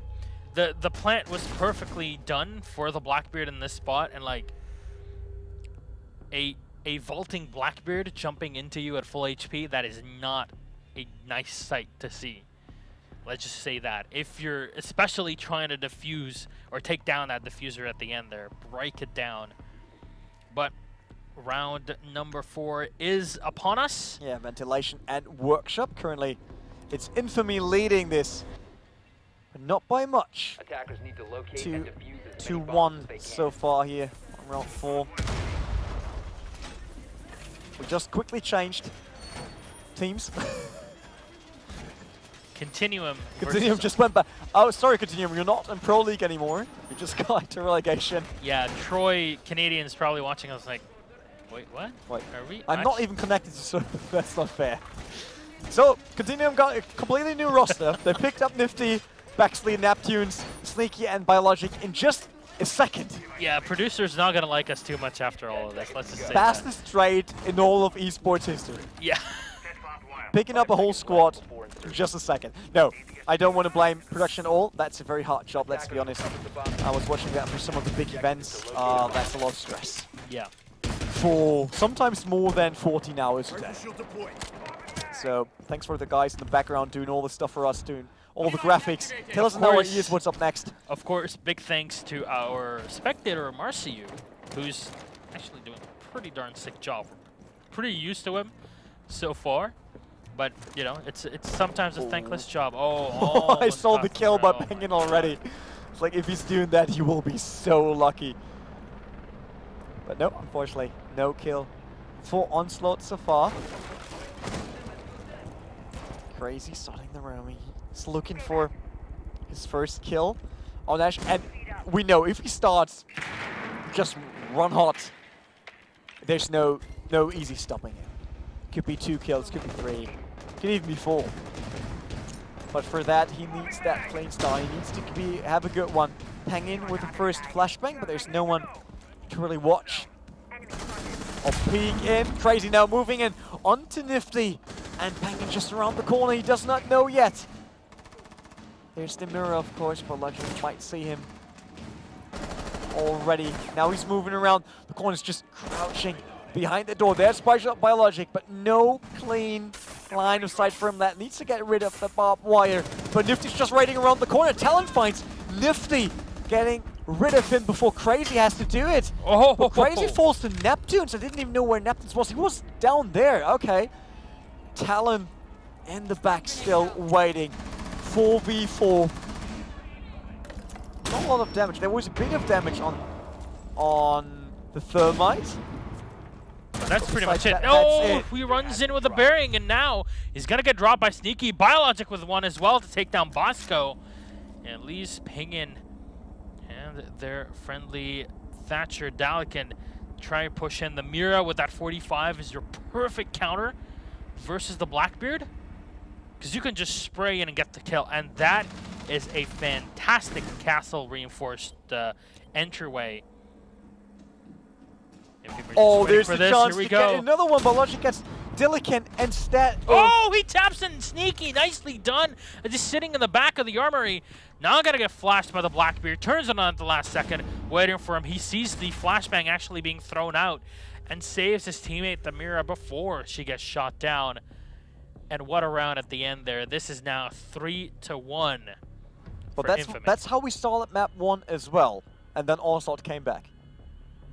It's not over yet. Yeah. Definitely not. I mean, yeah, map 1 was in favor of Infamy. But this still looks like a close match. Echo once again picked on the side of Onslaught. Now the Buck, Ash, Sledge, Hibana, Thatcher. Strong one here. I mean, we saw Ash being used as basically not that much of a roaming operator, but opening up the floor, trying to create new angles for the rest of the team. And then it was Hibana getting kills, it was Buck getting some kills. Of course he got the underbarrel shotgun, so he can also do the same, try to open some holes for the team if they have to move around, like we saw Sledge on the previous map. But this does not look as dynamic as map 1 so far. Yeah, and this is the thing with playing on border, because of where the reinforced walls are going to be. You're kind of limited, especially when you have to face against a castle that has a few setups of his own where he kind of denies you moving into the armory through the main stairs. It gets exponentially more difficult because there you're just funneled in from one spot to push, especially if you don't have anybody that's trying to come all the way around into the armory from the western balcony. It's not an easy thing at all for attackers. A lot of times you're gonna waste time just trying to get into a better position that you just can't afford it anymore. You need to push in, you need to actually gain ground, and it just took you so long to get so little that in the end it just doesn't even matter. Well, talking about gaining ground, do you really think that so far Infamy was really in control of the map, or just individual situations in some of the rooms? Because I did have the feeling like they were aware of all the movement around them. Sometimes they got lucky, sometimes they got good kills, individual performance once again, but not being in control of the objective or the whole map. Yeah, I highly agree with that. Infamy were basically able to, as we saw on Game 1 to some extent, very, very well react to attacks that Onslaught are kind of forced to go for in terms of either timing or which operators are left or how the walls are kind of reinforced. In this situation, they want to force Onslaught to try and peek this Hibana. She hasn't used any of her Kairos really at this point, and there's no real reinforced wall to deal with behind here. So you can definitely just sit back, but Onslaught are trying their best, especially with the bandit here crazy, to delay and waste as much time from Infamy's side as possible, because this is basically how you're able to defeat a team that's playing so well on the assault. Try to draw their time out by just having them focus on those drummers, and by the time they actually can push onto a site, which is now 50 seconds, you already have the smoke that's in a good position to throw out his smoke canisters. And here we go. The bandit crazy's got to be able to get a frag out of this one and clean up the Hibana. Yeah, finally they open this round with a kill against Infamy, because that was the longest time we had to wait so far for a kill. And then it's the Hibana being out of the way already. Well, Nifty moving around with Ash, trying to go for the kill, but Sneaky getting Bosco's there. A frag on the side of Infamy. Oh, the jump in from the Ash. Kill number 1 and kill number 2. Nicely done. But Nifty's going to get shot down, and Bexley's going to get taken down as well. The Bearing 9 from Talon is working well, but they now jump in. Talon still so low on HP here. The Buck goes in for the back kill. Oh my god, he's got to be able to plant this unless the bandit comes up right behind him. He's got to be able to clean him up, and here we go. Crazy Onslaught. Keep the round in hand. They basically clean up the last player here. The Buck so low on HP. They already had denied the first diffuser plant, excuse me, by using the Echo drone. But it took them so long to try and recover after the Echo drone because that's like 8 seconds where you're completely disorientated. So this is where Echo really comes into play, where you kind of force your opponents to rush into a site. And there's already confusion with that, but then you actually add the in-game effect of confusion with the sound with the sound wave. I mean, they delayed everything so hard that they had the chance to retake the round. They basically gave themselves just enough time and did just enough damage where the Bandit Crazy would just move back in and get an easy frag because he's on 1 HP. Yeah, so we're down to 3 and 2 now, getting a bit closer for Onslaught. Finally make their way back into this game, keeping the dream of Pro League alive, because this is map 2. If Infamy wins this map, they go back to Pro League, and it's Onslaught going back to Challenger. Or if Onslaught retakes this map, then they actually have a third map, still have a chance to go through the Pro League. We had one Challenger team qualifying today already. That was the match, match number 1, in case you missed that. It was Core Impact beating, like in a good manner, actually, the team of Omen Esports to finally get an Pro League spot. We see Baxley. Baxley's not really a fan of that decoration. The poor the Middle Eastern in me just crying right now. Really? Like, I will give you a hug afterwards. We practiced that already, and we got a whole week, so we will get there. Yep, definitely. But we will also get into a good round, I guess. Let's see if we have to wait for the entry frag that long like we did on the previous round. Maybe with Crazy, we know that he can get more or less like a boost, totally on energy drinks, running around, killing people left to right. Smash now opening up there. There was no one above. Slightly missed. Oh, opens up the mirror wall. Oh, he opened up the mirror wall, which is absolutely sick here. This is why he opened that lower side here from the main lobby. That was pretty sneaky, even without sneaky doing it. I'm sorry. When I said that, I was like, oh god, what have I done? Yeah, why? Oh, here we go. Bosco gets the kill with the Era 33. Getting a frag on all the defenders that are up with the Jaeger. Well, now the Jaeger has been taken out. Smoke Bexley is still alive, and they're nearing the 1 minute 20 mark. Definitely a good spot to be, and the Jaeger taken out means less players that are able to flank or even fall back onto a defense. Crazy had a chance on Sneaky here. Missed him on the first 2 tries, but he knows that he's just behind that wall. Does he make the move? Will he move in there? No, looking once again, but I guess he has to now. Go flashbang. Oh, keep on it. Trying to a bit more. They're going to open up a bit of a wider wall there to try and push through. And maybe force Sneaky out of this spot. Remember, he's the Echo. So they need to keep this Echo alive as long as possible. But they also have Neptunes on the opposing end, though. Dalikin is going to be able to get the kill on Biologics. That's the mirror taken out as well. Flashback's going to get set in. Now the Ash is going to run, but the Echo already knows what's up. And they know that it's the Echo all the way in the back. And I'm not too sure if he can escape this. Needs to fight with all that he's got. Flashback gets raining right on top of him as everybody runs on in. Goes in. Oh no, he's unable to get the shockwave down, and Bosco will take him out. Baxley though with 1 and then the 2 to clean up. Bosco, oh my god, this is just frags everywhere. Baxley 1 more as he throws out the smoke, but there's still talent to clean up. He's in a 1 versus 2. This is definitely possible in this spot with that remote gas nade in, but the diffuser is set in such a perfect spot for the attackers. Oh, whoa, Resin right into him. He ran into that rifle, more or less like a knife. Oh my god. I think he was really surprised being that close. He had the gas cannon in his hand and just realized, oh, he's not stepping back. He is actually coming at me. And I don't know why he stayed that close to the wall before throwing out the canister. He actually thought they backed off. Yeah. That's it. Because he tried to aim that far down the he's hall. like, oh, they'll be in the balcony or they'll be in CCTV. But no, that wasn't the case. He was right next to him on the wall. I mean, they could have actually waited there for him. That's true. Like, they had the diffuser planted already. They could back off a bit. Just try to wait for him to get to the diffuser.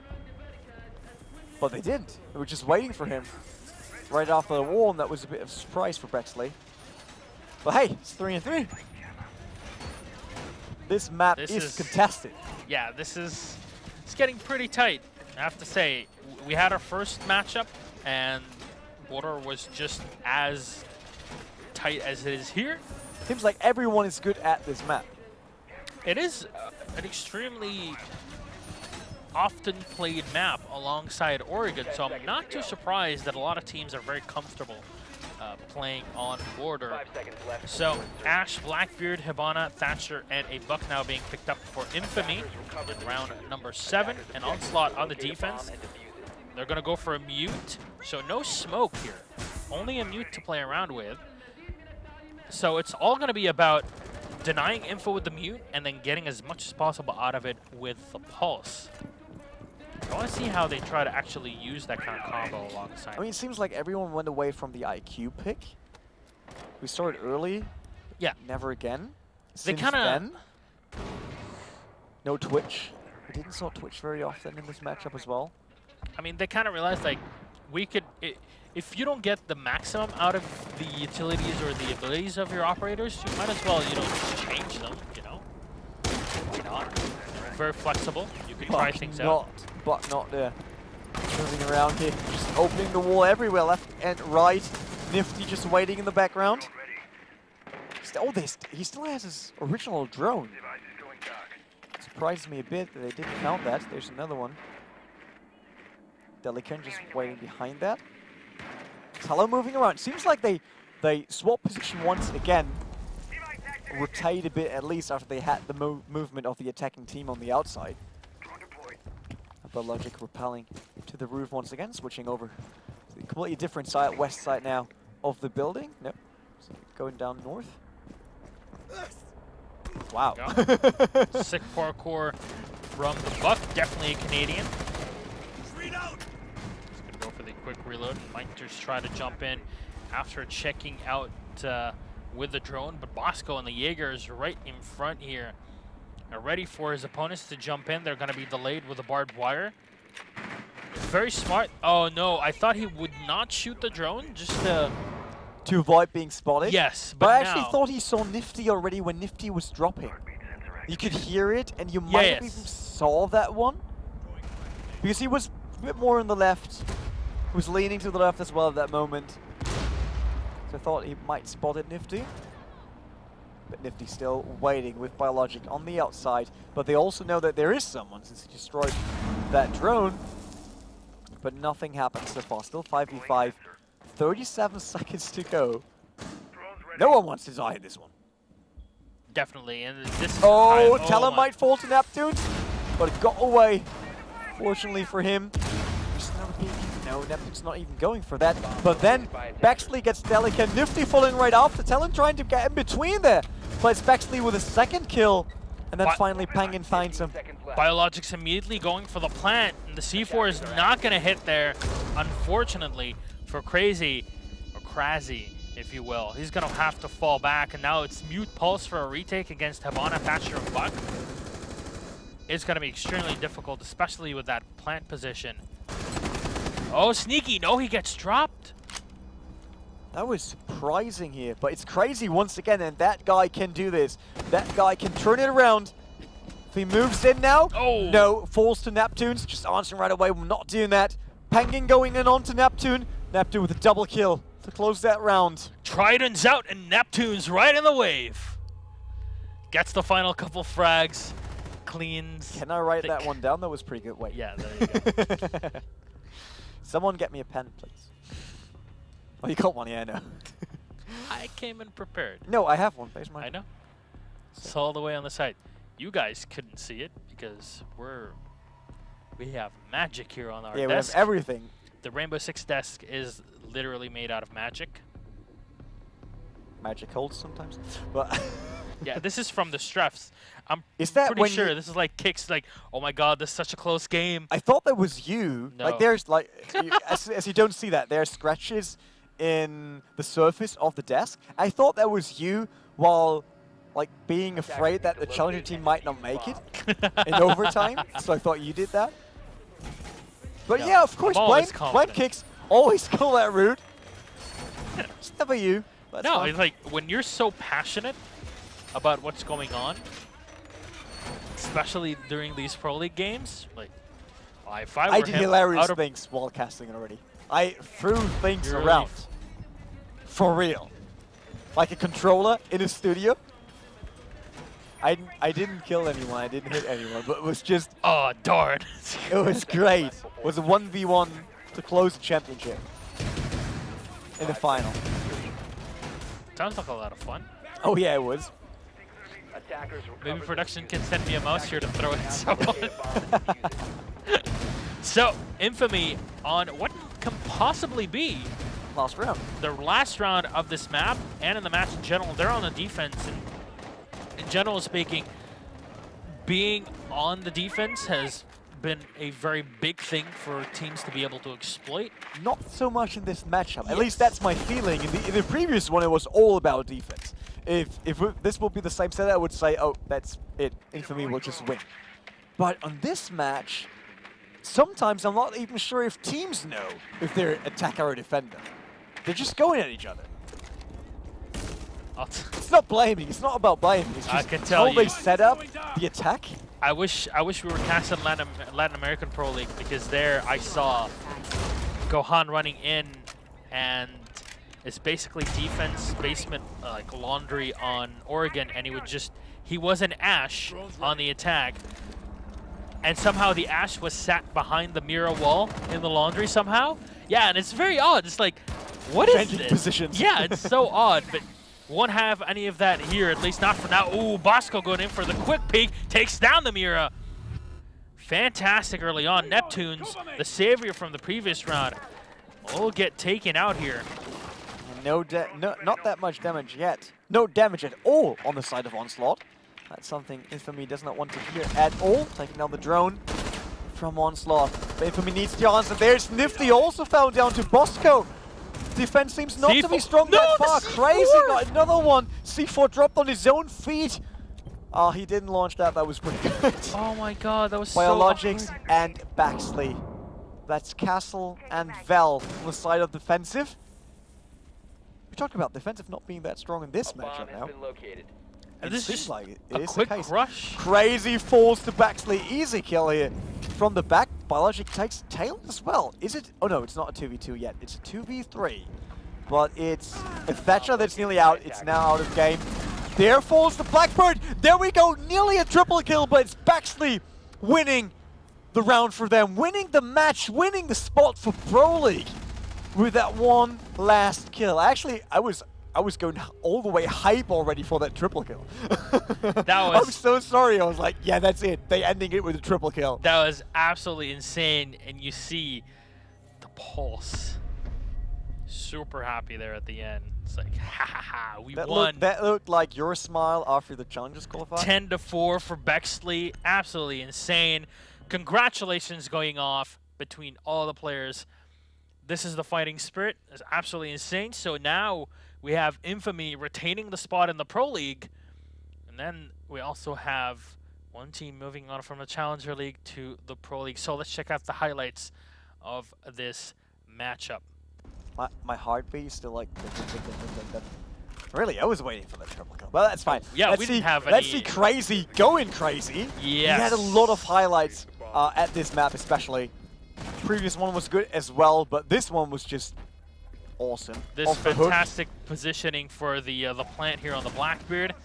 And Biologics almost got taken out there if it weren't for his teammate that helped him out. And this is a rush that should have never actually have worked.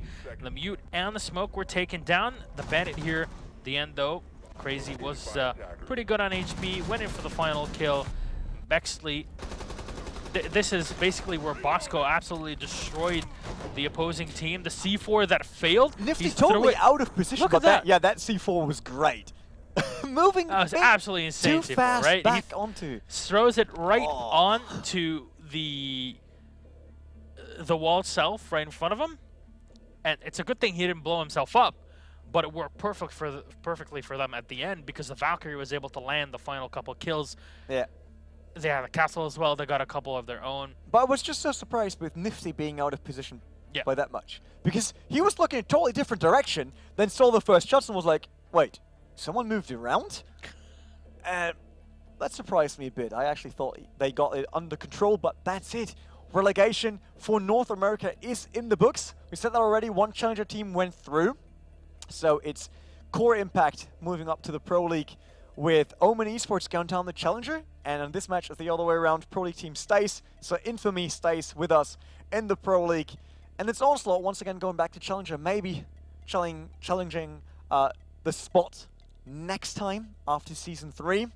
Very because possible. this, of course, is the end of Season 2, more or less. There's still the final come in. So it's not over with Pro League at all. It's not over with Pro League here from the Katowice studio. It is over for today, but we'll be back tomorrow. 7 p.m. Yeah, CST. that's We're it. going to have the final EU Pro League day, Penta Ensa. It's going to be a fantastic game. That's basically a seeding game, but then we're also going to have to see which team actually makes it to the Gamescom finals.